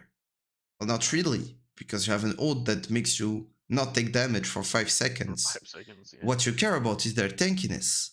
And he has 0 tankiness, and he has 0 movement speed. And you have movement speed and some AD. So you actually win the all-ins here. You just need to set yourself up for an all-in. So you're going to lose it if he gets short trades into an all-in. Then you're going to lose it, because he's going to win the short trades with the Eclipse. But if you can go for an all-in, then it can work. And then it's a bit of Aatrox specific, like how it did not work. But here has no E, no W. Like, I feel like there might be even a world where you can just actually ghost here and maybe even kill her. I know, I even did like cross my mind, but I got scared. Which is fine, but now again he has no Qs, so maybe now even you can look to ghost on him and kill him. True. I feel like and now you cannot really, because now you've traded a lot of HP. So now our play is to kind of sustain backup, and we end up flashing, because yeah, I feel like yeah, you maybe you tunnel vision a bit too much on what you want to get, and you forget a bit about like how he can punish it. Deny that, yeah. Q1, Q2, Q2, etc. Because it keeps happening that just for 1 CS or 2 CS of last hit, you trade so much of your HP, or even a flash. Here it was a flash. Yeah. And during that whole time, you can you could have looked for an all-in. So now we have an important information. Jungle tracking again. So by the way, guess what Rengar did? Top to bot, and now we're on 3rd rotation of top to bot. Most likely Graves is gonna go bot to top here. So now we have informations. This guy dead, this guy top. I would be calling my jungler, personally. Not expecting him to come, because it's solo queue. But I'll at least call. But at least making the call. Because here, in the 1v1, you can win it. In the 1v2, you surely win it. Surely. Especially with the Rengar ult. So actually, and he has it soon. So on his ult, like, he can just come and help you. He has no boots, the Aatrox. He has no armor. It's Rengar with ult and Tryndamere with ult. There's no way he lives that. So I'd be calling it. Here, again, I think you can go. He has no more Qs, no more dash. You have your ghost. Like, yeah, no more dash now. You have your ghost, you can just ghost on him. And actually you look for it, but because you didn't ghost, actually you don't have the move speed to go through it, because you could have. So many missed opportunities here. So actually, like, put yourself in Aatrox shoes. Like, does this feel like normal behavior from you right now? No HP, just holding the wave. Yeah. So actually didn't have a ward. It just it's just that it was a bit sus. It was a bit sus. He still walks up to the wave, which is hilarious. Yeah. Or to the bush, yeah. But I guess Um, that I was pretty far from that point from joining. So yep. And now we could call Rankar to come again, but he ends up coming. And I feel like he's actually pinging you. I feel like there's something maybe you're missing. Maybe you missed the ghost up. Ghost is now 15 seconds. It doesn't reset on cooldowns, on yeah, it doesn't. I know. takedowns I though. always forget that now. Yeah, so it's so long. Actually, like you could start the fight. Like if you want to clear these minions, boom, and now you could actually dash in Ghost W, because all you have to do is like you have your ult to tank the turret and just deal a maximum amount of damage on Aatrox. By the time Rengar comes, he's very low and Rengar can just finish him off, you know. But here you're putting your team at risk of Aatrox just realizing that he's getting ganked and then being safe about it, you know. So my point is like you should have been in that situation when Rengar was arriving and not after he arrived. Yeah. If it makes sense. So you remember how I talk about power spikes? On TRYNDAMERE, it's really important to spike as hard as possible throughout the game. You're a stat champion. You need to stat check your opponent, basically. You need to have enough damage to be able to kill them with your HP plus the 5 seconds of your ult. Otherwise, you're not a champion. You're useless if you cannot do that. You're just gonna grab waves, you know? So yeah, that's why I would be like obsessed with this thing of selling my D shield and my pot for the Kraken Slayer. And ends up being pretty important. The exact amount of gold too. Yeah, legit. And now, so again, yeah, so we gotta know what we're playing for. We're playing for to catch that wave, and there's something really important is that remember how Aatrox ulted when Rengar went on him, and then you still had your ult, but then you ulted when Rengar came again. So now Aatrox has ult and you don't. And I don't. So you're not gonna fight him for the next at least 40 seconds. So for me, your play here is to get as much gold and experience, but also do not lose HP. So in 40 seconds, you can go for an all-in. And if you want to be safe, you just wait for your flash, because he used flash also. And now you have ult and flash and an item, and you can just shit on that Aatrox. But that's legit. Like, actually, I feel like the way for you to play in a more advanced way and to do better League of Legends would to simplify even the plans and the gameplay, etc. Like just simplify it, just stand still here, you know, and wait 40 seconds and not even CS those minions would be a better play than standing here and risking getting traded on, etc. And here I feel like we're still like we should be still playing for our ult, and at that point you're still not in the biggest of dangers, still fine. And now it's starting to look bad. It's okay to sack this. You don't have to be a superhero. Like, this could work, you staying, if you completely outplay him and dodge every single Q. It's not gonna be easy because you actually have, that's where you're gonna be playing. And Aatrox's Qs are so big. It's not looking good, you know? It's okay to sack. It's hard to do. I'm not gonna lie. I know. I have such a hard time. Plus like 6 other minions. Yeah. But then if you just stayed, and actually you can stay here, you know, like just behind that wall, so you still get the experience from it. And then at the end of it, you can come back with your ults, and then you're fine. So yeah, it's a hard thing to do, one of the hardest, but sometimes you need to accept to give. And now we're gonna get into mid late game, and mid late game it's actually pretty simple. You ask yourself a series of questions. Question 1: what's the next objective on the map? Boom, boom, boom. Question 2: how do I help my team? Can my team contest it? Do we have any way of contesting it? Here your team is actually ahead. They're all like, I mean, not Lux anymore, but I think Rengar is gonna kill Fizz. And yeah, so how do I help my team getting it? Actually, like here, I would have called to you could freeze that wave if there were no heralds. But if you freeze that wave, you're gonna make Aatrox miss gold and experience, but then he can just go and take herald, or they can just 1v2 Rengar at herald.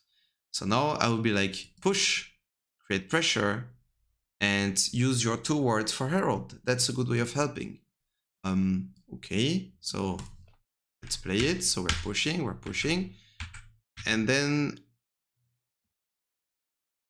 So bot kills, but it doesn't really matter. And then we're seeing Aatrox TP. So I don't know, because I'm seeing you click here.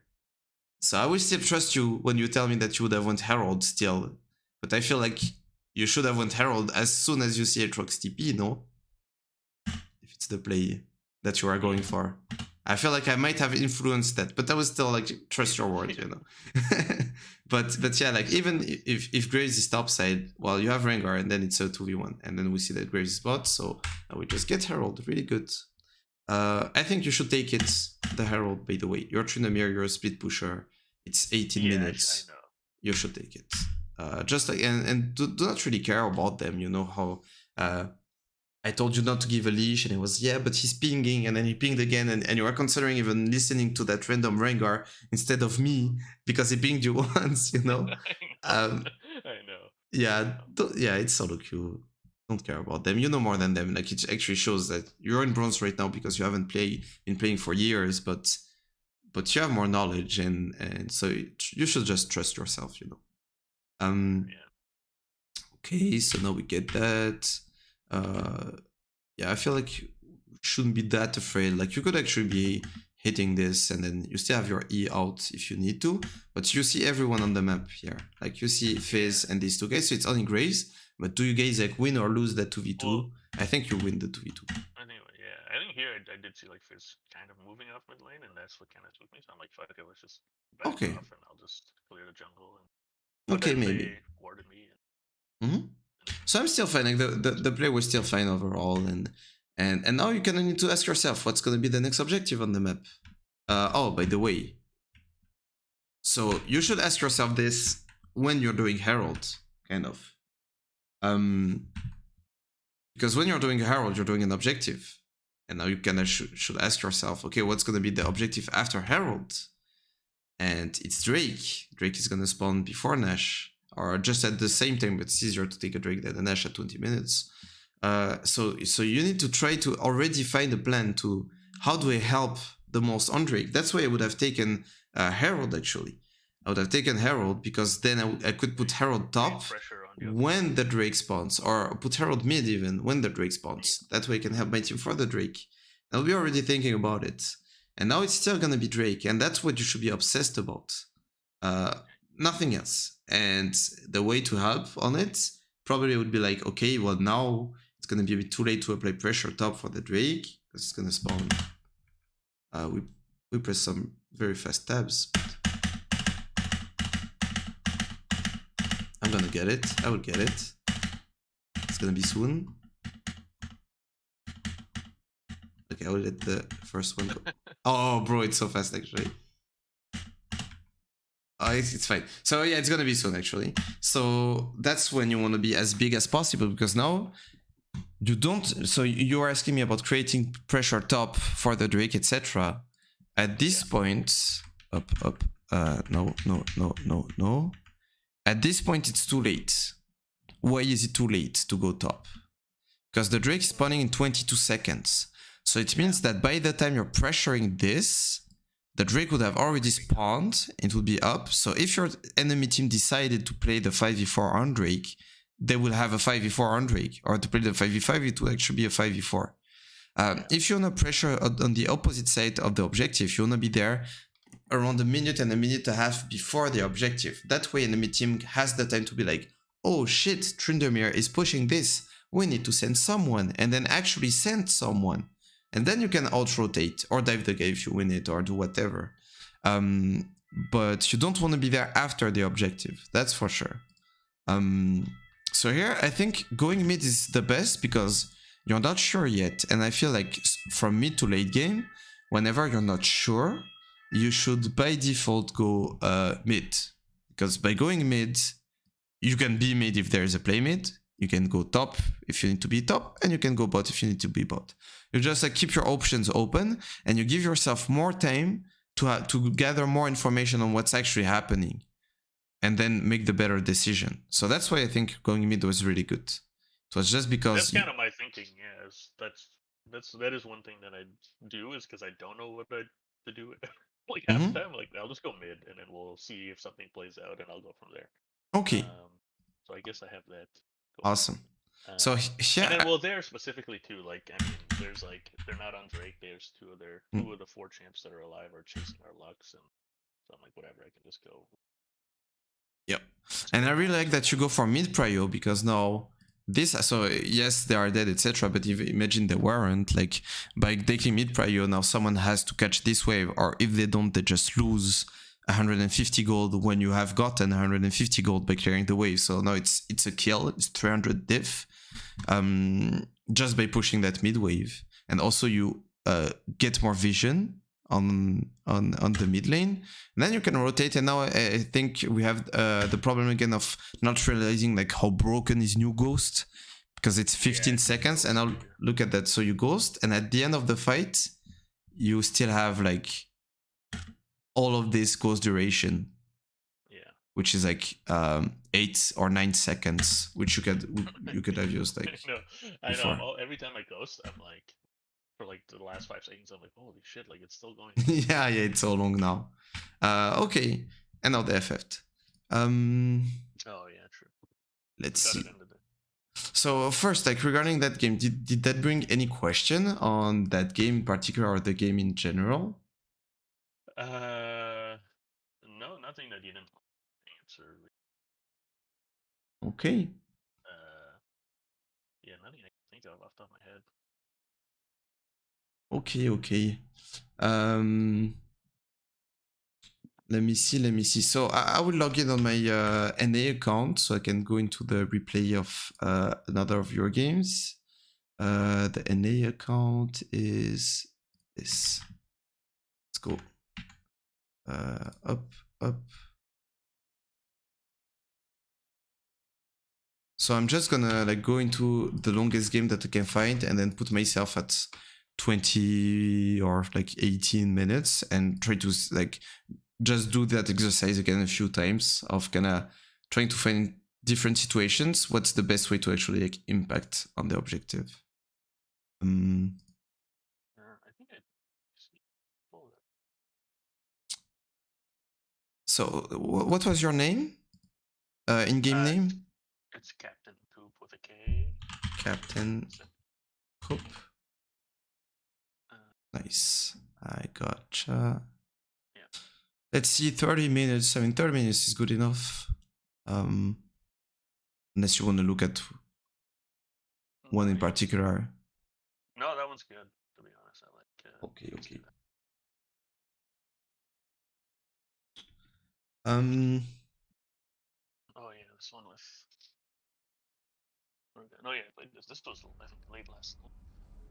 I'm just gonna put myself here. Okay, maybe just a bit before. Yeah, I think at this point we're just like team is just so far ahead. Okay. Still. So up. Now we take blue, your vision, and now I will like we're just gonna do the exercise. So first question is, what's the objective on the map? Well, there's both Drake and Herald. Okay, both of them. So how do you help your team getting them? Can your team get them, or get only one of them, or get both? What can your team do? I mean, right now we're pretty far ahead. Like our jungler is really strong, if I remember. I think our Kane is like, yeah, he's super fed, especially relative to their jungler, and mid lane. Like, yeah. So, I mean, we theoretically could get both if we have vision on one or both. Okay, and how do you help doing it as TRYNDAMERE? I guess at this point I could like ward up and then maybe create side lane pressure or just straight up do one of them if like it focuses on the other side or Which one would you do? Right now, I mean, what I would do is probably what's the state of that bot lane? Is it pushed in? Can't tell. It just cancelled itself, I think. Okay. I would probably opt to just push bot lane right now. Like maybe get a ward on dragon or ward in the river and then just push. I don't know if that's the right play, but that's typically what I would do. Okay. So while now bot is pushed in, we see it's Mastery continuous wave. bot. Oh, it was a bit bugged. Okay, so I really like that kind of flank.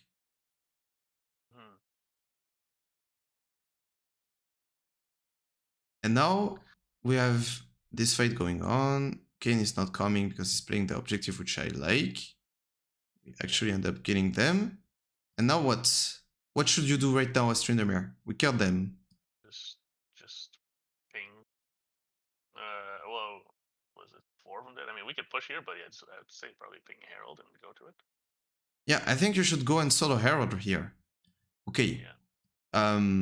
And like in order to do that, like you need to be thinking prior to whatever you're doing. Like, what are we playing for? Right now, we're playing for objectives. We're playing for Drake and Herald.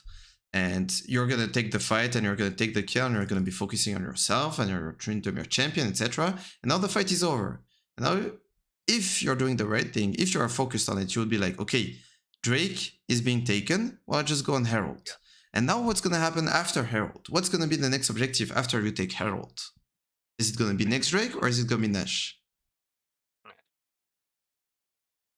Yeah, you said Nash, right? Nash, yeah. Yeah, so how do you, as Tryndamere, already you can think about it because you have so much time because they're all dead. Like, there's nothing risky here. You can get this, of course, you have a bit of time. But what should you do after Herald? Well, if I get the neutral eye, then I can easily go bot and then with Herald, especially in the supply But what? ton of pressure. But why do you say if I get the eye? What can prevent you from getting the eye?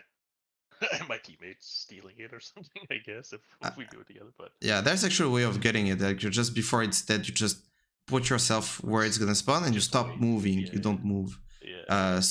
And then you can also hard ping it, and then it will be like completely grief if they take it. But yeah, you just take the eye and then you go bot and create pressure with it. Okay, so let's see what you do. Boom, boom. I don't think I do anything. Yeah. Okay, so now we see the mistake. That's not what we're not playing for that T2, we're not playing for that camp, we're playing for that Herald. And you should not be thinking about it even after the fight, even during the fight. You should be thinking about it right now when you're pushing this. Actually, when you're pushing this, you push the wave in, yeah, wouldn't even be hitting that turret. That's your first mistake. Because we're not playing for that turret, we're playing for that Drake. And at that point, like, you don't have like that much vision. You have your ward here, but if they want to play for the Drake enemy team, most likely they will be hovering bot side, and you're putting yourself at risk for nothing here. So I would just push this because now someone will match, and now you already create a number advantage for the Drake. But if you see your Kane is BXing, well, you can say, okay, well, I'm gonna push the next wave, etc. But you need to like be obsessed about those objectives starting at around 15 minutes. That's what we're playing for. And now you end up like not taking the Herald. And it's actually your bot lane taking it. Okay, you end up going there, but it's not your plan, it's not your play. And now you have the eye, so hopefully you go bot, right? Hopefully you go bot. Let's do objective timers. Yeah, because Nash is in 13, Drake is in 4 minutes. So now we want to go bot. By the way, if we kill all of them, what's the play now as a team? What should we do as a team? Just go mid. No. Oh, no. Oh, go Baron. Oh, if we kill all of them. Yeah. Yeah, you kill all of them. So you should be hard at spamming that Baron. Yeah. You cannot even push that mid wave. The wave is here. By the time this is going to come all the way here, now you're going to be late. Because now you can maybe get that turret, but they have the time to actually come back on you. They're gonna all come back, and now they will have a base advantage, HP advantage, everything advantage, and they can actually kill you as a team, and then maybe rotate to Nash, and then you give them a big comeback, and they come back in the game. So here you should be the one spamming, because you should be the one obsessed about the objective. You're going bot to get the Nash. So now if we kill them, you don't even need to be bot. You can just get the Nash. That's it. Yeah. So if you want, you can still put Herald because they don't need you, but you should be hard pinging it. Because now look at what your team is doing. Nothing, we're just working here. Yeah. And now we are what we call off tempo, because now your team has to base, but their team is coming back on the wave with everything. And now that's about Herald, because now you're creating pressure. Look at how much pressure you're creating. That's a lot of pressure, but your team is not in a position to take anything from it. To do anything, yeah. Because they want to take a base. So it's all about this. It's all about the objective and the pressure you can create to help your team get that objective. Now we die for nothing, and we give a big shutdown. Now team cannot play for Herald for a bit. And now next objective is, so there would be a Herald on the map, but there's also something else that's gonna spawn in 2 minutes. Drake. The Drake is spawning in 2 minutes. So now going top can be a good play. Because by the time you go top, you're gonna be there, and Drake is gonna spawn in like 130, 140, and now you're gonna be applying pressure. So you need to be very careful, because if they collapse on you and kill you, well, they have a potential like Nash play. But so you just stay there, you just apply pressure, and then once the Drake is spawning, then you go crazy. And then even if you die, but you bring 2 people to kill you, then it's a free Drake. And that's it. It's gonna be this and this over and over again.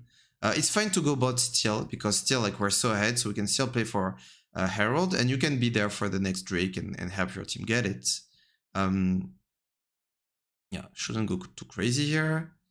Now we're pushing bot inhib, and by the way, 2 reasons why we go bot for Nash is because if they come and defend on you, they are very far from Nash, but also if you end up getting that bot inhib, now you don't need to be bot anymore, because they will have to defend bot inhib, and now you can go top, and someone will be here matching the CS only, and then you can make someone match you top, and now you create a 5v3 situation on Nash, and now it's very winning. So boom. I don't think you committed for the inhib, because... No, I didn't. Probably because you are not realizing again how important are the objectives, and that you're playing this inhib for Nash, because Nash is gonna win you the game, not that random kill or 2 that you would have gotten. So now you don't get the bot inhib, so now you're still stuck bot after the next Drake. There's a Drake in 30, so now you shouldn't base, we shouldn't go crazy, we should just wait for Kane to come back and to get the Drake safely.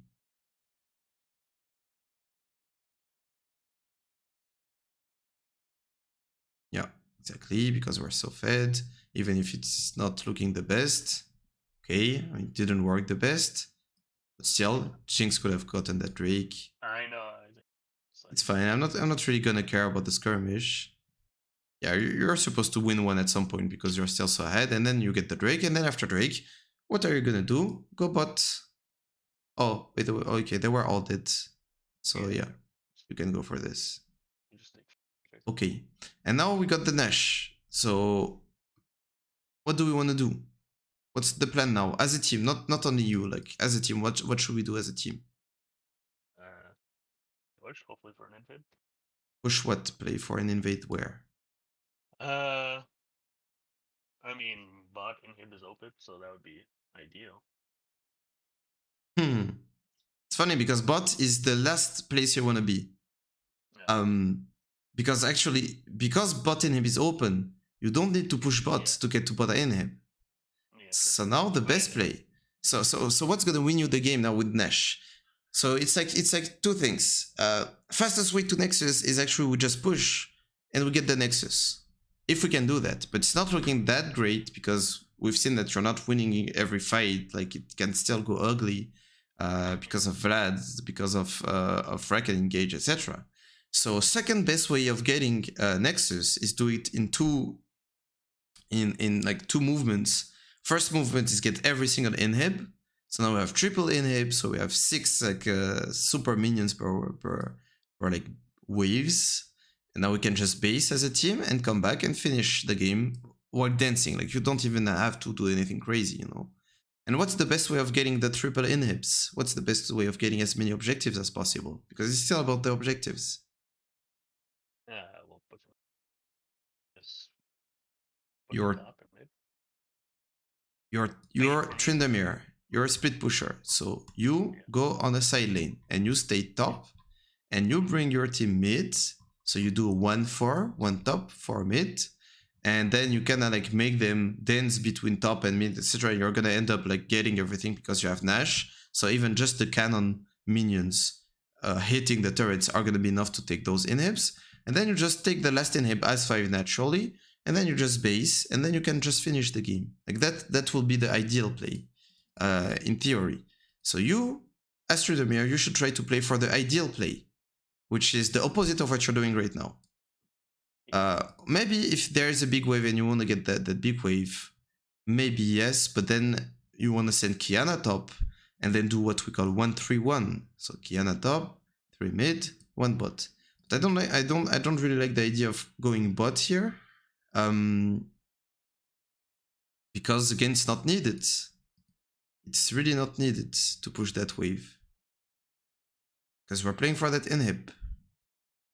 Don't need that for the inhib. Ends up defending on you for some reason, but now you are not pushing either mid, either top. So actually we're doing the worst thing possible. We had to push mid and top, and now we're just pushing mid. Pushing bot. But you should be pinging those. You should be the one. At that point, I was like, I don't know why they're not pushing. I'm like, listen, like I just killed one, I drew another one, like it's 4v3. But then why are you doing this? Yeah. So you're complaining about them, but I got a little. Yeah. So it's okay to create that kind of pressure when your team is in a position to get something for it. So if your team was on the doors of this guy and this guy, I would be happy about you going crazy here and bringing them here, because during that time, your team will get turret here, or turret here, inhib. But now, while you're creating pressure, they're hitting CS. It's not their fault. It's because you went crazy when they were not in a position to do anything. So that's kind of how you want to play mid to late game. It's going to be that simple. It's just like creating a pressure point for the next objective that we're playing for, basically. Now we're moving, so we're going to play for triple inhib. And now, Nexus is open. Best way to end the game is just get that next... I mean, you can get Soul if you want, because it's pretty free. You can get Soul, you can get Nash, and then you don't even have to fight. Like, you can win the game without fighting here. Because if it's open inhib, and you have Nash, and you have 6 super minions coming from the base, like, how are they going to stop the minions from getting the Nexus? They can't, so we don't even have to flip a fight. So I would just pinging to chill, or like I wouldn't even be risking that. Yeah, it's not necessary. It's just giving like the enemy team another chance of coming back in the game, you know. So that's how I kind of see it. So of course, like you're so ahead. If the fight was looking good, you should still go. Of course, like you should not. If the team is committing, you should commit to them. But that's not what I would be pinging to my team, at least. I would be pinging just take this, take the Nash, take everything on the map, every camp, every single thing in the map. Yeah. And then take the Nash and then end the game. But yeah, so we're gonna see it now. Like you need to be obsessed about those. Like early game, you need to be kind of obsessed about your power spikes and the cannon waves, and when to fight actually good base timers. Well, after 15 minutes, it becomes next objective. How do I play for next objective? How do I help my team? And then you just do that, you know, just do that thing. Yeah. Does it make sense? Yeah, absolutely. Okay, awesome. Did I bring any other question, or is that good on your end, Captain Koop? But I think it's good, honestly. Okay. I really appreciate it. Yeah, it's been super helpful. Just focusing on, like, kind of directing my focus on some of this stuff, and like a lot of it, I think like you said, like I know it for the most part. It's just actually, you know, putting it into practice and committing to it, and also just like thinking about it during the game, and like understanding, I guess, the actual importance of it all. Yes, I feel like once you put your focus towards the right things, it's going to be very easy because you have the knowledge that will help you like make the decisions correctly. But maybe your focus is a bit like distilled between like different things that don't matter as much. Yeah. So yeah, hopefully it has helped with that. Also, Koop, sorry if I have maybe subconsciously I've been pressing it a bit, doing like everything a bit faster than I usually do because, as I said, I have a train after. So I don't know if you felt it or not, but sorry about it. Anyway, I might have felt it towards the end, especially that I might be going, not a bit faster and then a bit less in depth that I usually do. Yeah, I feel very like this. I don't think I got the value out of this free coaching that I could have. No, I'm just kidding. It's Okay. fine. Like not at all, man. It's been great. I really Okay, appreciate it. awesome. It hasn't Good. been no, it's been totally good. Yeah, no, super helpful, super insightful. Um, yeah, I wrote some notes and stuff down while we were talking, so definitely a lot of things to put into practice, and yeah, I'm excited to kind of employ some of that stuff. I think it'll be good. Awesome. Yeah. Plus, I will be uploading the coaching so you can like look back at it and just take like parts of it if you want. For sure, for sure. Yeah, I just wrote some quick notes and stuff, but I'll definitely, I'm sure, Mhm. I'll come back to it and then kind of like watch it again at some point. I'm sure I'll have like a little lost streak, and I'll like, okay, let me go back to that stuff again. Yeah, yeah, for sure that go up. Yeah. So to kind of like conclude the coaching. So I have two questions for you, and then I mean one thing to say which is pretty useless because the last thing that I usually say is that of course I have a secret agenda. I'm trying to promote myself, but I think you already followed the Twitch channel. I've seen you on the stream, etc. Probably Yeah, that you've seen the YouTube. So thank you so much for the support and following of and shit. Like course. means a Yeah, lot. even before the coaching, I think I found you from when you uploaded the spreadsheet actually on the Tryndamere stuff, right? Oh really? That You was when had it before? I'm Yeah, I'm pretty sure Oh, that's that's when I bug. started following you. And then so when I saw that you posted about the coaching, I was like, oh yeah, okay, I watched this guy, and like I use a spreadsheet every time I play. So Let's go. That's so it still hasn't been like too long, but yeah, I think it was like a few months now.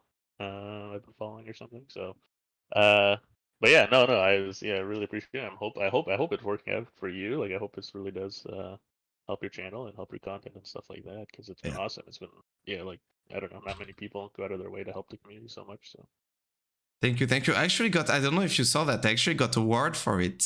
Riot gave me a award. I did, yeah. I saw. Like, well, I didn't see it because I think it was like at the start of your stream, which for me is like really late at night. So I was watching, and then I saw that he like I saw him asking in the chat like, hey, like, can I give you a award or whatever? But then I didn't. Um, yeah, I didn't see what happened with it. Yeah, I mean it's not much, but it actually means a lot. Like it's getting some recognition, you know. Like it's pretty bug.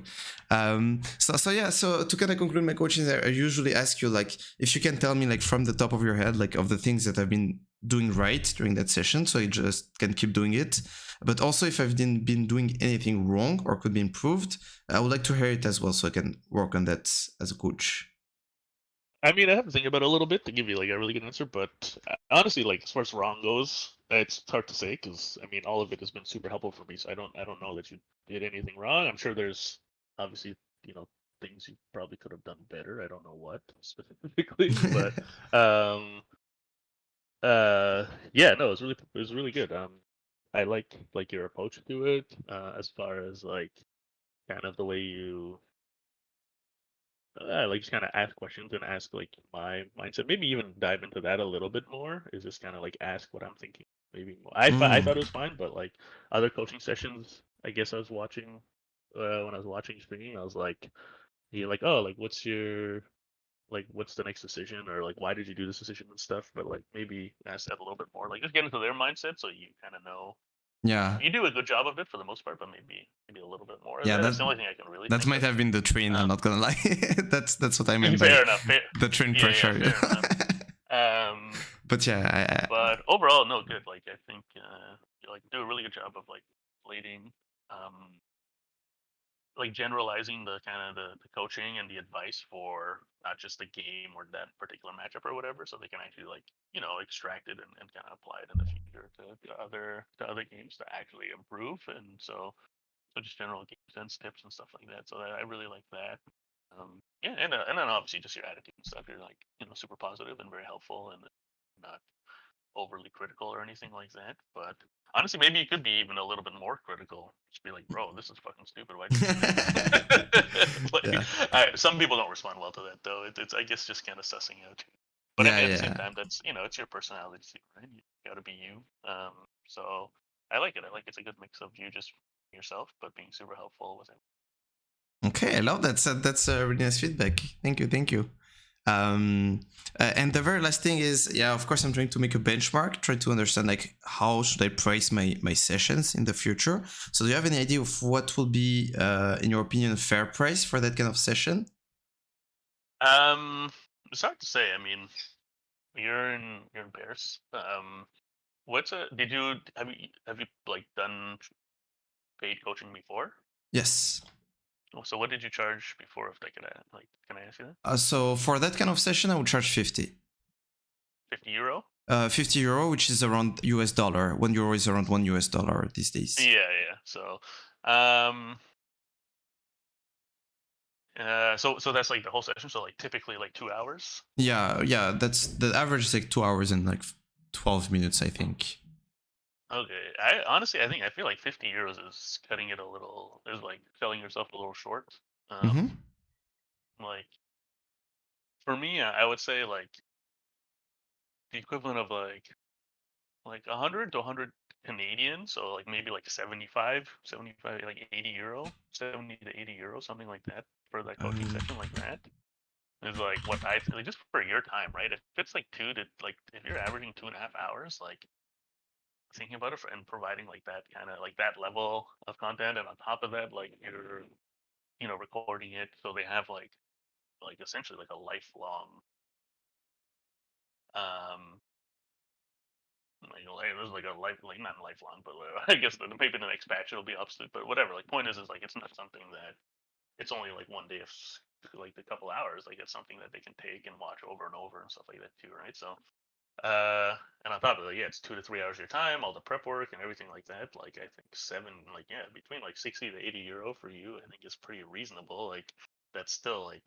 now you're thinking like that's like 30 euro an hour based on the average time, if that, and which is not that much money for your time. So, and that's without the prep work and other stuff that kind of goes into it, and like you uploading and everything. Like taking all that into mind, like I think like 60 to 80 euro, like even 80 euro is like still like very reasonable. It is that being said, like I understand it's still a lot of money to ask of someone.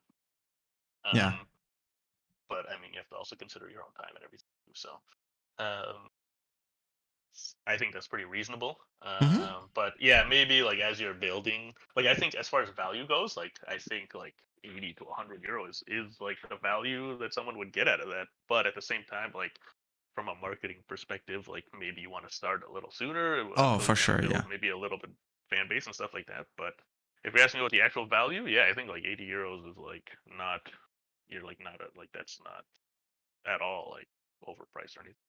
Okay. Awesome. Thank you. Yeah. They say that the mass is always right. So I'm trying to coach a lot of people and they ask for the price and then try to do the average of that. And usually that will be like a good price. So yeah. Okay. Yeah, fair enough. Yeah, it's tough because it's like especially if you have people from like different regions and stuff where like cost of living or like minimum wage and that kind of thing, like their wages and salaries are Yeah, man. lower. I wish I lived in Romania and I would charge like 30 euros and that would be like so much money actually. It's like a month of rent. Yeah, but I'm in Paris, so yeah, it's gonna be a bit more tough. It's fine though. Not gonna complain if I make a living playing League of Legends, so 100%. Working on it at least. Okay, well, thank you so much, Koop. It was enjoyable. It was a nice session. You've been pretty coachable and pretty like nice overall. So I liked it as well. You can ask me now, like, of course you can ask me on Twitch, on YouTube, and answer everything, but even if you want to ask me about a play, a build, or something directly on Discord, you can do it, and I would try to answer to the best of my capacity. So Sounds just good. that. Yeah, I don't know. Just I guess how did you find my coaching, my coachability and everything? Maybe last question for you.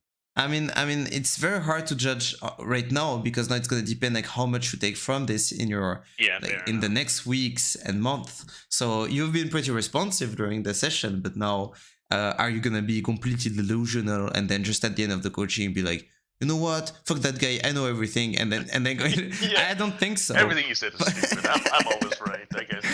I don't know why. I don't think so, but probably out of the 120 coaching that I've done, like one guy has been like this, So this guy I didn't see that one. Can you message me who it was so I can go watch? I seriously, I want to watch the VOD. I want to see him. Like, how do you sign up for free coaching and then like talk shit to the guy who's coaching? That's hilarious.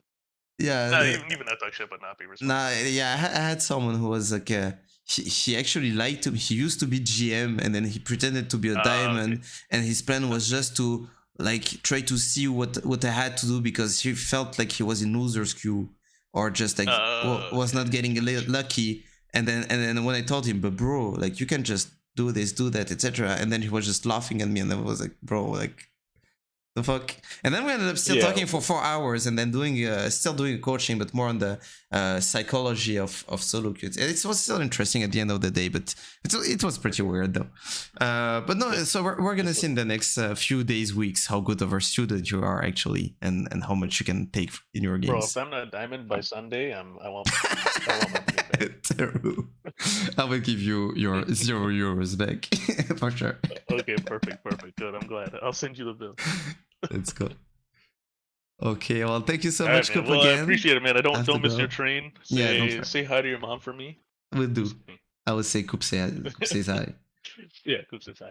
See you, But no, bro. I really appreciate it. Honestly, like, appreciate all the coaching you've done. I guess, like, cause even like I said, even other people's sessions I've been watching has helped a lot, and just some of the Awesome. little advice and stuff you give, I can apply to my own games. So, Good. but yeah, no, just appreciate what you're doing for the community. So take It's care my pleasure. and happy Thank you. birthday. Oh, thank you so much. Yeah. See you soon, Koop. Bye bye. All right, see you next. Take care.